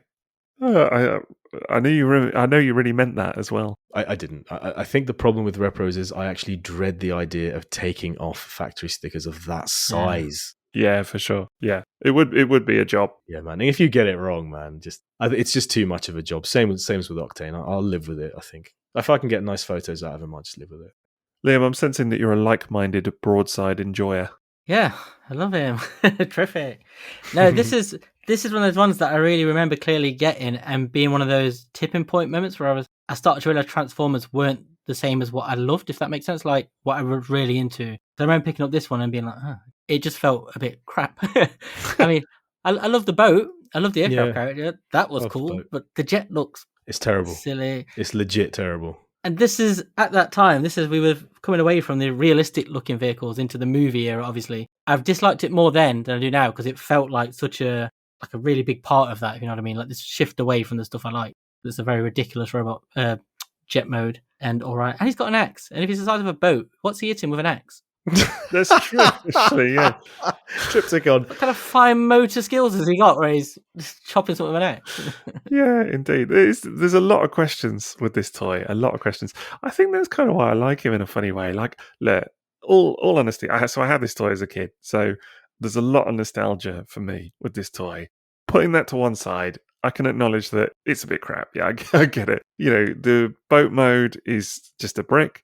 The plane mode is ridiculous. Yeah. The robot mode is it's another limited. It's another brick. It's limited. Yeah, but I still love it. Honestly, I love all three modes. Do you see what I mean about it being such a departure from? Actually, no. I'd say Sandstorm was a bigger departure from all of the triple changes in terms of the way it's constructed. But yeah, Broadside has the really cool canopy that you can press down. It has the really cool canopy, which doesn't always work, but it's still really good. I'm glad it's there. Yeah, there's something about the jet mode that always reminds me of a parrot. Yes, for some reason, like it's that's what I was just thinking. Then it's like a parrot. The shape of the nose cone, I think, that really kind of makes it feel like that. But it still has. Sorry for saying this, M.A.S., some amazing stickers, like the ones on the legs I was thinking of more specifically. Yeah, those are gorgeous, yeah. I do look forward to applying the sticker sheet. Yeah. They're not perfect now anyway. It's kind of given me freedom to go ahead and just play with it. You know what I mean? Yeah.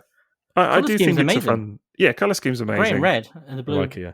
It's a great contrast to the others on the shelf, on the 86 shelf. I think it stands in really nice contrast to your Springer and Sandstorm and Cup and Hot Rod and Blur just next to him. It's really different. But there's a couple of things about this toy beyond just the toy itself that kind of create a lot of intrigue for me. I mean, we'll come to the obvious point about the animation models and all of that in a minute and the prototype. But there's even stuff like the fact that it's an aircraft carrier. So feasibly, this is one of, if not the largest vehicle mode of all the aerial bots. It's the USS flag. Right, exactly. Like it's what in G.I. Joe is like the flagship toy, pun not intended. And, here it's just a sort of middling size, standard Autobot. Do you know, hilariously, it's probably not that much work to mod a USS flag to transform like Broadside does and just get it to stand up as a G1 Broadside. Just paint it on the bottom. Right. Don't need to worry about articulation, yeah. But yeah, that always amuses me. And I don't think as a kid I ever appreciated the sort of size disparity between these two modes.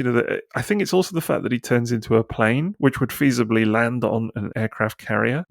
You couldn't have picked two modes that were more ridiculous alongside each other, really. There's the fact that in the cartoon, he is shown as being so big. I mean, there is a scene, I think it's in The Bird and Hardest to Bear, where he's single-handedly fighting Predaking and one other combiner. Which one is it? I think it's maybe... Is it not Devastator? I think it's Devastator. He lands on Devastator, isn't it? Is it Carnage in C minor? minor? No, that's Carnage in C minor. That's Carnage in C minor. I'm trying to think who else he's fighting now, and someone's going to be screaming at their audio device or whatever listening to this. But it's definitely Predaking and one other Decepticon combiner. But he's taking them both on single-handedly, and he's the size of a combiner in the cartoon. That's always kind of intrigued me about him. But there is the fact that he looked so different from the cartoon, most episodes anyway, to the comic, which I was very familiar with and read, where he's just a normal sized dude. He's the same size as Springer and all of that. But then I also remember staring for hours and hours and hours at the catalog proto. Yeah, which just intrigued me so much. Didn't we recently get told that the reason it ended up so different is because the designer who was working on it left? Yeah. And then they basically had to pick up the work from many steps back. And that's why he turned out so completely different to this blue and red thing that you see in the 86 UK catalogue. Pretty sure that's the case. Yeah, I'm sure I've heard or read that somewhere. I can't remember where, though. Wow, it's caused all this trouble for all these years, all this confusion. But like, I've never got the criticism that people have about, the toy being an aircraft carrier jet. Like, I get it from the cartoon and the scale and stuff, but like all the things that Transformers turn into, this is where you draw the line. This. Yeah, it's very true. It all probably just starts with frustration at what is effectively not a great toy. But he does have some unique things, like just those metal pegs that you plonk his rockets on for robot mode. Yeah. It's just really strange. Those are really strange. But slightly susceptible to paint wear, I think, there as well. So you do have to be a little bit careful. I think the fact that he comes with those two missiles at all is kind of weird. Because not a lot of toys from that sort of era, like none of the other triple changes have got extra missiles and things, do they? Not that I can think of. Just Blitzwing. Well, true, yeah. But it still feels unusual to me with Broadside in a way, just those two little missiles. Well, they had to give him something. I still like the toy, honestly. I think the robot mode looks fantastic. I like it too. I mean, I've had G1 toys that I didn't like, and I didn't like them to the degree that I actually got rid of them. Like, I think it was Ransack. I just thought, this isn't for me. It really isn't. But he's not of that level to me. I like the toy. I just wish it was still mint. I do think that he looks slightly, because he's got red feet and red legs, that he's wearing pajama bottoms. It's definitely a toy I appreciate now that I didn't then. I think it signified something different when it was coming out at that point to when you look back now over decades of different looking toys and just the sort of history of things. Can totally relate. But I got to tell you, purely from a nostalgia point of view, I love having a very nice Broadside on my shelf, and I look at it frequently. It's right by the door to this room, and every time I leave, I think I see it, and brings a little smile to my face. But the best one, I was going to say, is no Sandstorm. No, yeah, love this guy. I'm so grateful to you both still that I get to experience it and that you get to be part of that story now. Nice one, man. Yeah, of me getting that toy, and like. This is a toy. It's funny sometimes you can want something for so many years and it disappoints you when you get it. But this is the exact opposite. It was even better than I thought it was. Yeah. I would have been gutted beyond belief if we'd have picked this Sandstorm up and you finally got to experience it after so many years and you didn't like it. Honestly, can you imagine? No, the exact opposite. I was so surprised. And then just transforming it is that magic of discovering a vintage toy for the first time. And it was just magical. A wonderful toy. This is one I remember from childhood. A friend of mine had it, and I remember how distinct it felt at the time. The modes, the head sculpt, the way it transformed, everything about it was different to all the Transformers I owned, in a way that I think Wreck-Gar probably feels to most people. So having a nice one as an adult is a really great feeling, and nothing about it feels new to me because of my childhood experience, and it's because I transformed it so much as a kid. It was really fascinated me in my friend's collection, so I would over and over. And, the way the wheels fold in and become part of the helicab is something I've never forgotten, the way that felt specifically, that part. It's such a tidy Transformer, man. It's so, so clever. 100% agree. I love this thing from top to bottom. I love it. And the same as you, Maz. I never had it as a kid, but someone else did. And I remember experiencing it and just being like, whoa, what is this? And there are so many things about the toy that in a tactile way just feel so memorable. I mean, silly things like the turning of the head with the engine block on the back and the way that it slides down.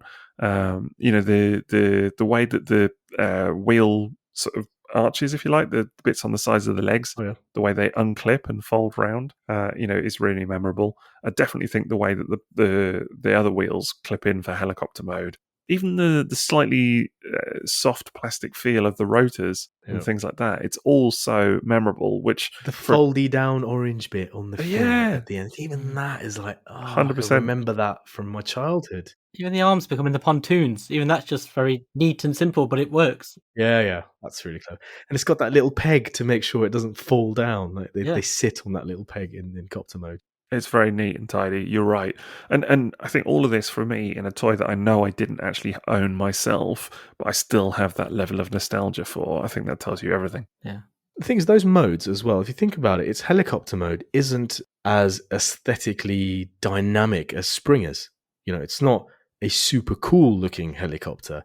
And even the buggy mode, it's not got the car mode that a Hot Rod or a Blur has. I sense that as when I was a kid, those things wouldn't have drawn me to it. And maybe orange just wasn't that exciting a color for a Transformer for me as a kid either. But it's one of those that once you get past those initial superficial things that may turn you off a particular Transformer as a kid, there's just loads there.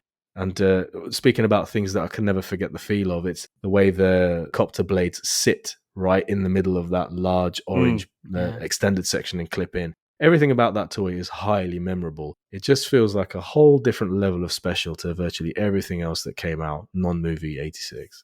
I think for me as well, it's the fact that the two alternate modes are entirely different from one another. Yeah. Like the fact that the toy literally almost turns inside out and turns into a helicopter. And obviously the color scheme, everything, it does tie it together, but you could be forgiven for not realizing that it's actually the same toy. And they're both great modes. They're both fully cohesive. It's a great looking helicopter mode with very little kibble. It's a great looking buggy mode.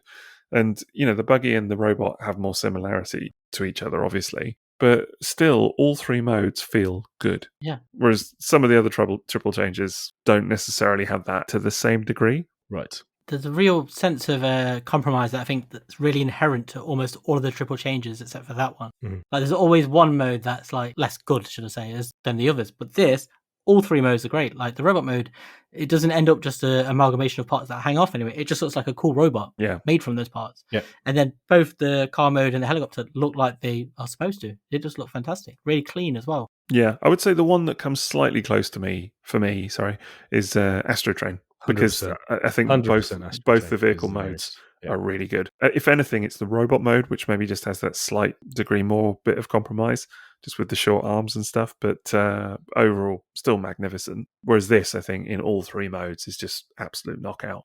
And very different to the other triple changes in construction feel and just aesthetics. I think it really stands out as the very different one. I know we said about Broadside, but Broadside's got a lot of die-cast in it. It's not completely unbelievable that would have come out in 85, but I think Sandstorm nothing about it says 1985 to me. 100% agree with that. It's one toy, I've got a classics version, which I'm really happy with. I mean, it's very nice condition, all of that. Does have slightly loose legs, unfortunately, so it does dip a little bit on my copy. Very common problem. Yeah, very common. It's one that I'm sure I could fix if I really wanted to or whatever, but it's not the end of the world. It still stands. And actually, if you do kind of position it properly, it's not a problem. So it stands very nicely on the shelf. But it's one that I would consider getting a metal-footed variant of at some point. And I don't say that of many G1 toys, actually. I'm not really a variants collector as such. It's very difficult to find one. But yeah. And of course, they paint chip, so it's even more difficult to find a mint one. Same low with Springer, with its metal chest version. They are tricky variants to find. Yeah. Sandstorm, I would consider. So would you say this is the best toy of the year, or what are we going with here? Certainly up there. It's definitely the best non-movie Transformer of 1986 for me. Definitely. Yeah, I would say so. It's not quite the Hot Rod beater, though. Yeah, it's tough to beat Hot Rod. Yeah. Amazing year, though, isn't it? But that toy, I think, stands out. Particularly now, because it's quite new to me as well. I've pretty much experienced them all, and it's just that one I think I would pick up the most. Because it has everything. Mm-hmm. Lots of play value. three great modes, but it's really easy to transform between them. Like Astro Trainer, you mentioned, he's great, but he just always feels a little bit fragile. There's always that, be careful. And same with a bit with Blitzwing and stuff like that. Whereas this, it just feels like a toy still because it's quite thick and it doesn't have lots of very thin, intricate parts. You do get them broken though. Those clips on the panel that lays at the back. That they break. Those clips do break, and of course the collapsing legs. We should also talk about the fact that it's one of the only Transformers with a sticker on the window that's got a person inside. It's got a driver on the sticker detail. It does. That's unusual, isn't it? Super weird for Transformers to have that. Yeah, I don't think I even realised that as a kid. No, I didn't. Whenever I saw it or whatever, I think it was only when maybe you mentioned it or something that I was like, oh yeah, it is really unusual. It doesn't feel like a Diaclone toy, but it's got the look though. Some of the leg stickers and things like that. It's definitely 1986. This is a purely 1986 toy for me. It's got that kind of mid-range, crossover, isn't it? You can feel the elements taken for some of the toys in this line, and then the stuff that's going to come later, like you mentioned with the Battlechargers and the Throttlebots. Absolutely. It couldn't be a 1987 toy. There's nothing about it that feels like 87, but it couldn't be an 84 or 85 toy either, in my opinion. Agree.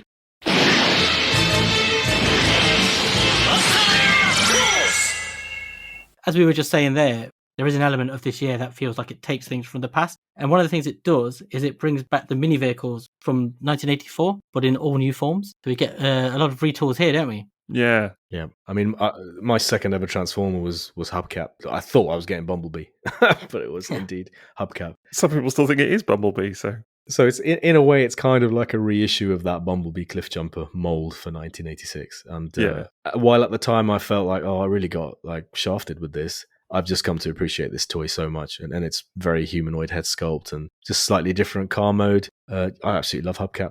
It was a nice opportunity to own that style of Minibot. Do you know what really stands out about this lineup of toys, of the mini vehicles, is 3 of them, and in particular, that are real major stars now. Characters in Pipes, Swerve, and Tailgate, all from the same place, all from More Than Meets the Eye and the IDW comics, and even like Outback to some extent got more sort of exposure in that one issue with was it Spotlight Cup where he's dead? God, of course, yeah. Thanks, Nick, for that nightmare fuel. By the way. It's a weird lineup of toys. Do you know what? I always forget that it's the 1984 Minibots, just repackaged, retooled, whatever. It always kind and of Wheelie. Yeah, and then Wheelie. It always kind of skips me by in a funny way. But in a way, I think I prefer them as a set to the 84 versions. Like, I really do like them a lot. I love Tailgate. I think the colours are great. Yeah. Head sculpt is just brilliant, honestly. Pipes, I think, is better than Huffer. Prefer the colours. Love his little seat boobs. What can I tell you? Absolute tosh. Absolute tosh. What? That he's better than Huffer? Yeah, absolute nonsense. No, it's not, man. The colours are better. Fine, just get a Puffer. Because then it's Huffer in Pipes colours, and it's even better. Yeah, but then it wouldn't be Pipes, which is the better toy. So it really isn't. It really legitimate facts. It really definitely is. Maz, I'm waiting for him to say the next one. You know what's coming. What? Well, Swerve. It's preferable to Gears, let's put it that way. There we go. It's got to be. It doesn't have the Poundland colours, for starters. Wow. It's definitely better than Gears. Oof. Yeah. Look, one thing I will say is the Encore versions of these toys and the recent Walmart, where they actually coloured the eyes blue, do so much for those mini-bots. Yeah. Tailgate with the blue eye band and Swerve without the fully red face, which is pants and in no way an improvement over Gears. But when it's actually properly painted, is really super nice. And Outback too, of course. I really like those Encore versions of these mini-bots and the Walmart versions. Yeah, they're all good. They're all good. Outback is great as well. Outback was always one of those that was just like intriguing for me. Comes with a gun? Yeah, comes with a gun. It's with a Megatron cannon. Yeah, it's just so weird. A fusion cannon. Yeah, a gun that he can't actually hold. Right.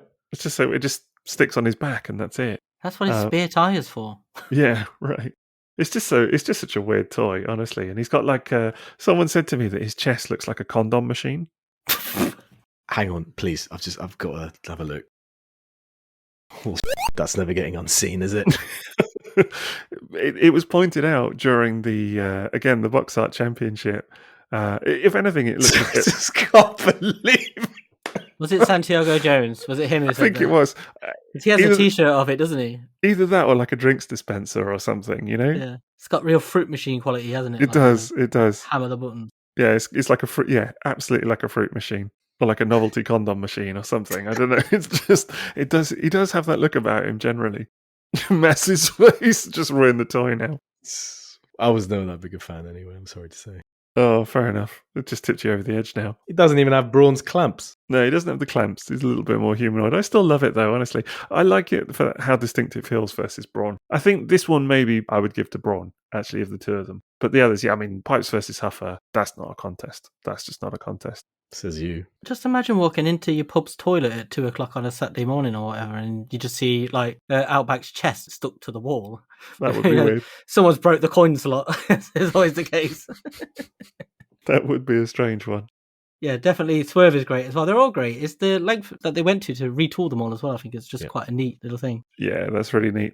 I like Generation 1 for that because, honestly, they could have just banged these things out in the same old colours and just called it a day, and they didn't. Not in the case of these guys, no, absolutely right. And you were mentioning that we should talk about the fact that, in the Toy Fair catalogue, we got pink hot rod, but also there's white hubcap and yellow and blue tailgate. So, these were meant to come out in significantly different colours originally. Yeah, I kind of... That would have made hubcap a lot more distinct, to be honest. Yeah, I was going to say, I kind of can't help but feel that in a way it would have been preferable, to kind of have a white hubcap with the red face and then a yellow tailgate.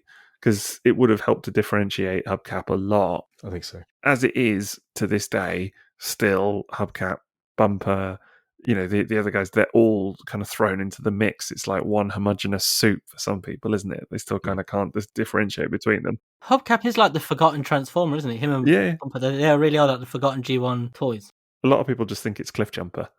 And they do about the G2 version too. They just think it's the G2 Cliffjumper. It's like, no, actually, it's hubcap. Yeah. It's so weird, the fact that they then made him red. Right, yeah, exactly. I don't know, just lots of strange choices in a way. I do wonder why they switched the colours. I have no idea. Especially as like Bumblebee was available as in an 86 assortment as well. Yeah, it was almost like if you're going to reuse, it's not the same mould. It is the same mould as Cliffjumper, technically, just retooled. It is, but it's almost like if you're going to use that core design again, don't make it yellow. Do something different with it. Yeah. Any other colour would have been fine. Even don't do it red, just do it blue or green or white. Something. Or white. Yeah, white would have been good. But yay for Mexican Transformers variants, because you do actually get a yellow tailgate. Well, it's actually it's Windcharger. You get a yellow Windcharger with a sparkly blue body, and you get a white Cliffjumper with a red face, and you get a white Bumblebee with a red face as well. So, if needs must, you can fill that variant gap in your collection. Yeah, just track those down, no problem. No hassle at all. Last but by no means least, we have to talk about Sky Lynx. This one was when I only, again, got as part of the haul. Was the first time I ever experienced this toy. And this has always been one of the ones that stood out most as not being like a traditional looking Transformer. But it's a great toy. Have you? I've never owned it. I was going to say, have you ever owned this one, Maz? No, always adored it. Absolutely adored it. I think it's got some of the best Transformers box art ever. I've always wanted the toy. I loved his on-screen appearances in the cartoon in season 3. Always a highlight for me. And it's never found its way into my collection in any way. It is one that I think you would enjoy, definitely. No question. It is a very, very pretty toy. I absolutely love it. I've got the Encore reissue, and it's glorious, I think, honestly. The reissue is good enough that I think, why would you track down the vintage one? Do you know what I mean? I think I'd go reissue for this one too. Yeah, assuming no QC errors or bad stickers or anything, I'd go reissue. I'd quite like to pick up the reissue because the tyres on mine crumble every time I pick it up now. More of it just sort of falls off. But God, it's such a massive toy as well. It's another one with the motorized gimmick. But then you've got the cool Dino Bird, which is just such an inspired alt mode, isn't it? It's so weird and untransformer-like. Yeah, it really is. Well, it's not a hashtag toy, is it? No, so it's Toybox, so same as Omega Supreme, isn't it? Soapbox, yeah, indeed. Just taking the credit for it there, Liam. My quantum leap phase. I'm going back in time making these toys. Yeah. And it's a dinosaur, no surprise there. Makes total sense. This does look like a toy you would design, actually. And a space shuttle, one of my favourite vehicles. Yeah. It's all coming together, wow. Yeah. Well, thanks for designing Sky Lynx. Couldn't have brought us back one, could you? You're welcome, but then Liam never got home. Although I'm here, so maybe I did. I'm so confused. But no, I like that the Lynx mode just turns into like a box. I've always kind of enjoyed that. That just sits on the bottom of the shuttle. Box, yeah, it's just literally a box. It's the crawler. It's the shuttle crawler, isn't it? Right. Okay, that's what it is. You know the thing they take it out to the launch pad on. Right. They Okay. have like a special vehicle. It's like a giant thing, and they cart it out on this sort of a treaded vehicle and then position it on the landing platform. That's what it is. And that's incredible that it's actually sort of like a stealth playset in a weird way. Yeah. If it only had like the solid rocket boosters, it would be like just complete. It's the only thing that's not there. It is such a bonkers toy, honestly. I mean, it's just so much stuff to talk about. It just doesn't look like a Transformer, and yet because of how memorable he is from the cartoon, he's become just so iconic in his own way. Do you know what I mean? Modesty. Like, yeah, Captain Modesty. You couldn't take him out of it now, could you? And people were so up for the War for Cybertron version recently and stuff like that, and it's just purely because of how memorable this thing is.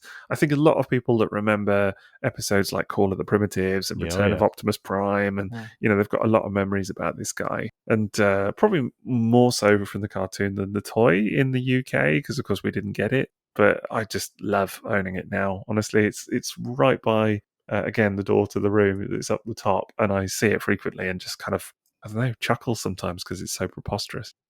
Yeah. It has such a presence, and those vehicles are massive anyway. Like I once saw one of the crawlers in real life, and it's just this enormous vehicle, as is the space shuttle. They're way bigger than you think they are. Right. And the toy, it's really nice how it captures that, because it's so much bigger than most of the Transformers toys around it. It just is a really wonderful, wicked toy. I'm so glad I finally got to experience it. It took years. Yeah. Honestly, the reissue is brilliant. The only thing I would say with the reissue is that the stickers are ass. They're really not the best. I might have to get some Toy Hacks decals at some point and replace the gold foil stickers on mine, because they're just kind of peeling a little bit here and there. Get some Pritt stick. Yeah, well, that's the other option. So, but I mean, they look nice, the stickers, don't get me wrong, but yeah, it's just that annoying thing, but just a beautiful one and very easy to find. It's weird in the package, the reissue, because it's just literally the two parts of Sky Lynx in a very large box. And so you open it up, and I don't know, it's something funny about it. It's the fact that there is no accessories, no flaff, just a huge piece of plastic with these two halves in it, and that's it. It's quite the experience. Do one. Yeah. Also love the fact that on the walker bit, Liam, you know, like the way that you can sort of press a button, can't you, to have the legs flop down or keep them statically in place? It's really weird, isn't it? Yeah, when we talk about about new toys missing gimmicks and stuff, that one is one. Like the Trypticon walk-in, there's that kind of just toy gimmick, you know what I mean? Designed to be played with to do something like that. Because the is it Siege or Earthrise? That Sky Lynx is amazing. Like that is great. But I still think like, it'd be nice if it had that. All the bells and whistles it has. But that's still just that weird, neat little moving gimmick. Can talk the talk, but not walk the walk. It can't walk the dinosaur. Yeah, there you go. So who's the faster dinosaur? Is it Trypticon or is it Sky Lynx? Pretty sure it'd be Sky Lynx. Yeah. I think. I've never raced them. I feel like I'm going to have to do that now. But Trypticon's not fast. Trypticon kind of meanders. He kind of does this slightly rocky, rotatey thing as he's kind of meandering along. Whereas Sky Lynx is a little bit more on it. He's kind of like, yeah, I'm going for it, man. I'm walking. If the Jurassic Park people in that Jeep, they'd have been loving escaping from Trypticon. They'd be long gone by the time Trypticon's catching up with them. Yeah. I would say Trypticon is, like Sky Lynx means business. He's like Monday morning coming off the tube, got to get to work vibe. Whereas Trypticon's a bit more like lazy Sunday afternoon brunch vibe, you know? That's how I would categorize those two. It's like the two different halves of a day in the life, it sounds like. Very much Woke up, got out of bed. The other one's like, I read the news today, oh boy. See, I'm just picturing Sky Lynx as Mr. Ben, you know, it's like one of them like London people in a little suit with a bowler hat, just wandering around. I mean, it suits him. Why not? Absolutely. Just a bonkers toy. I'm glad it exists. And in a weird way, we were saying about does Trypticon fit, and it kind of fits with Metroplex and the Origins and all of that. It's funny to me that Sky Lynx doesn't at all fit with much, but he does kind of weirdly fit with Trypticon. Like they kind of feel like they could have come from the same origin, even though they don't. And again, it just comes back to what we're saying about this whole year. Just look at this toy line, man, where you've got Ultra Magnus, Hot Rod, Sky Lynx, Trypticon. How are all these toys from the same in the same lineup? And then combine gift sets. Yeah. Predaking, right. Wheelie. It makes no sense. There were a lot of different design sources for the toys in '86. Yes, it shows. You can definitely feel it's a mishmash of influences and toy lines, can't you? I love with Sky Lynx that we had this kind of neat little footnote where now he's like quite a popular character. He's not just like a niche sort of cult hero sort of character, you know what I mean? Like for years, if you remember, we always talk about this, but for years people would say, we'll never do combiners again, never do this. And Sky Lynx was always that characters, they'll never do another Sky Lynx because it just doesn't fit. And now we've had 2 modern versions of Sky Lynx because like everything's on the table. I just think it's quite nice that it's quite symbolic of that you will get those. You go to those lengths now to get the sort of weird characters. And we got Sky Lynx like 2 toy lines in a row, didn't we? Yeah, we with Combiner Wars and yeah. That is mad, absolutely. So yeah, what a thing, love it. That's going to do it for let's talk about the 1986 toys, and it's nice to finally get back to this point after we did the movie characters so long ago now. We've not done a year like this for ages, have we? So it's been quite nice going back through these toys and like just seeing the threads that run through this toy line as a whole. Yeah, definitely. I think it was great, actually. I really enjoyed it, and it's nice to come back to it. I can't believe it's been so long, but it feels right to have split them in this way and kind of give them their proper due. Can't wait to get to 1987. I'm just glad I managed to get to Octane and Broadside before we recorded. Maz, what's going on in Patreon? Right, so patreon.com/triple takeover. We've already talked about the kind of perks you can get, everything from commissioning minisodes, getting a shout out on the pod, and that's coming a little bit later, the exclusive miniseries that we do at Goldbox Classic tiers, just saying thank you, getting early access, voting in episode polls, all that kind of fantastic stuff. Another perk is that anyone in Inner Beast level and higher can ask a question to be answered on the pod.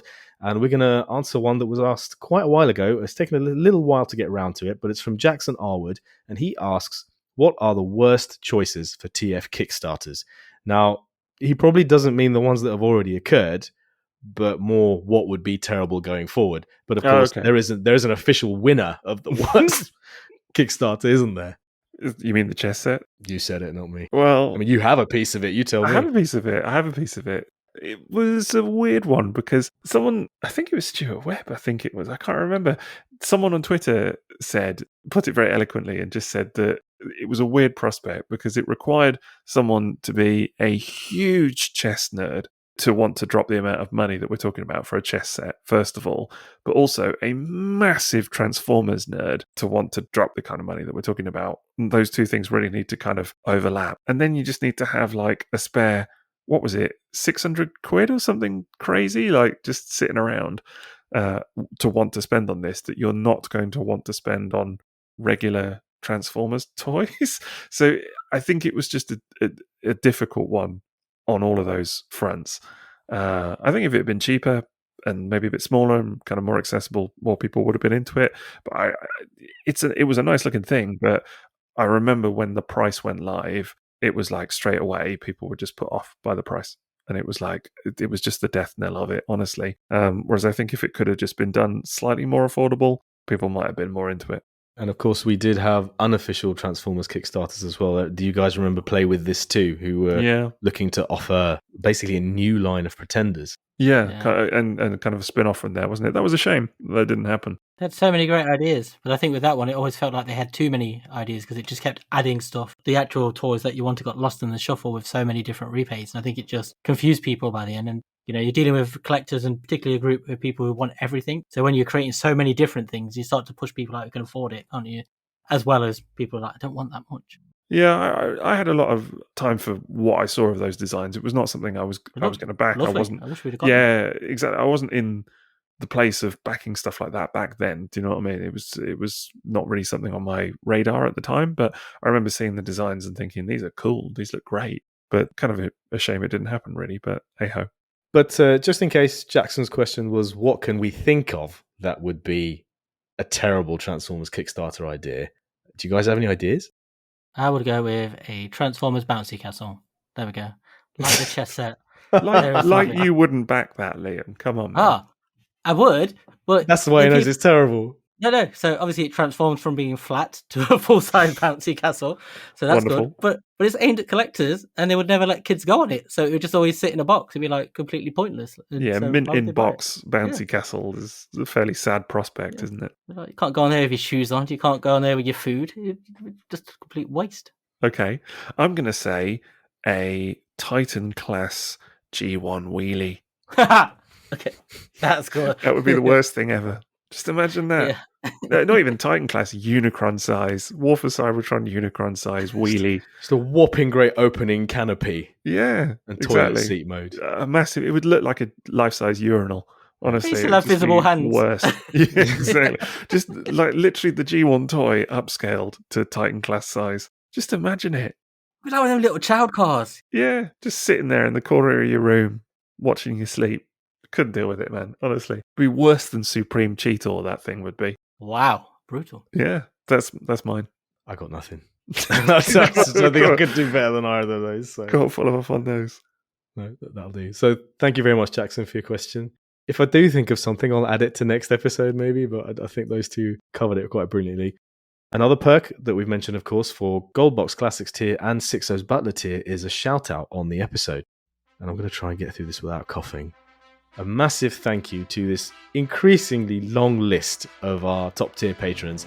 Thank you, Nick, Danny Roberts, Andy, Preston, Chris, Spiderfather, Adam Shoemaker, Matt, Stephen Perkins, Bad Saturday, Justin Massaro, Dave Dalrymple, Gio Kaiser, Yusufa, John Pearl, Troysef, Anthony Cars, Alec Meir, Captain R.A., Phil G, Jacques Pelletier, Rotorstorm, Stuart Webb, Amar, Laserbeak, Puma the Hunter, Vegemite Mike, Peter Hammerson, Shenry, Chris Norris, Jesse Moreno, Jackson Arwood, Nexus, Jim Owen, Aaron Svoboda, TF Starfire, Billy Gator, Andy Gold, Cold Squall, Simon Elvin, Joshuals, Misha Kidd, Michael Cagle, Cracktastic Plastic, Dan Mustater, Jeffrey Freeg, Nice Sideburns Andy, Inbound Lee, John Wood, Kyler Wilmoth, Tim Banerjee, Campbell, Ben Lewis, Shinsei, Lucas Henkel, Mollis Koenig, Malcolm Hobbs, CNC Rick 56, Will Bates, Mythic Gears, Zach Lawson, Jason Murray, David Shepard, The Steam, Duggatron, Quick Mixed, Josh Bell, Ashpolt, Zindios, Christian Hyatt, Mark Alley, Andrew Bentley, Graham Moffat, Connor C, Die Brave Sid, Burke Perotta, Uncharismatic Boar, Juan Carpintero, Eric Hoyt, Bobby P, Mike Loyakono, Nihar Bat, Tyler Husky, Chris Rodwell, and to all of our new patrons since last time, thank you to James Clark, Alicia aka Aliciatron, Steve Redman, Fart Warp, Shawnee Sean, Jim Kinsey, Shanty Siegel, James Pascoe, and the Mapes brothers, who you might recognise. What a list! What a list. Wow. That's like the longest part of the episode. It's getting to the point Amazing. where I'm wondering we should do like half of it at the start of the episode and half of it at the end. Yeah, It's yeah. a man. mini-sode. It's like a bonus. It's definitely a thing now, isn't it? My God. Yeah. Not complaining. No, Yeah. indeed. I'm well into it. I still enjoy it every episode. It's so nice hearing some of those names that we talked to on Discord and things like that. Yes, of course, if you are, I can't believe I mentioned this. This is absolutely spot on. Anyone who's in a beast tier and higher gets a Discord invite, and that's basically where we just hang out all the time now.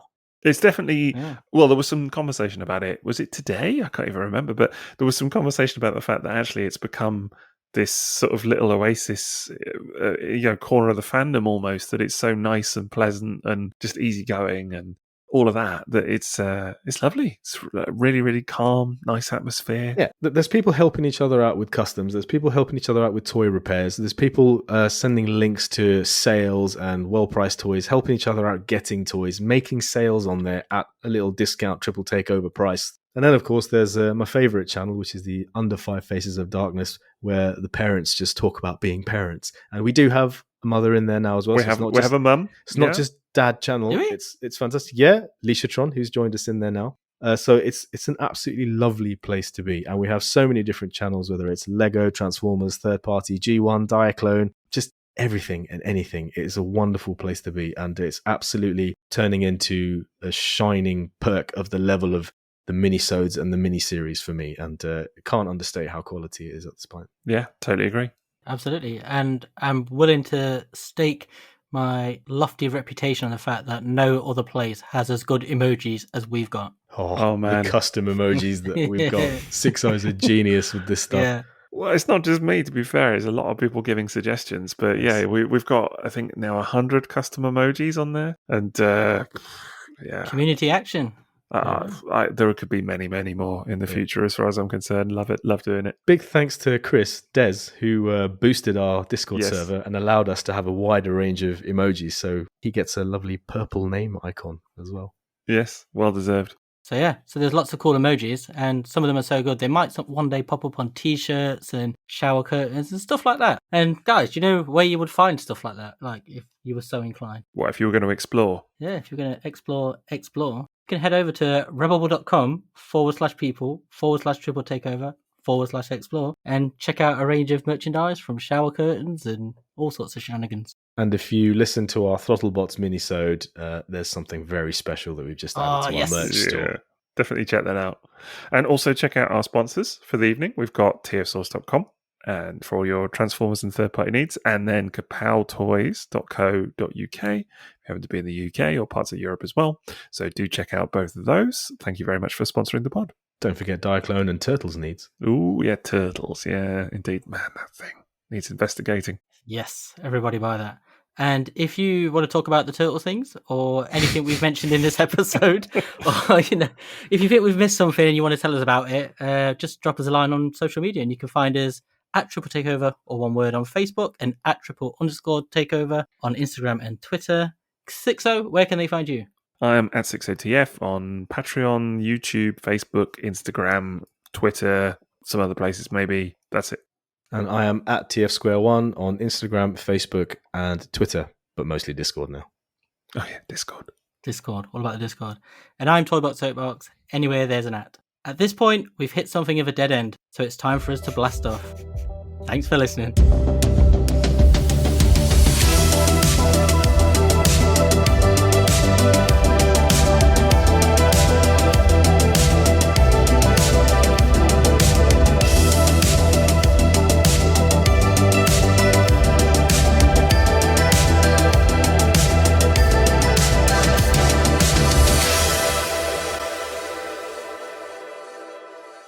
My ramps are quite accessible.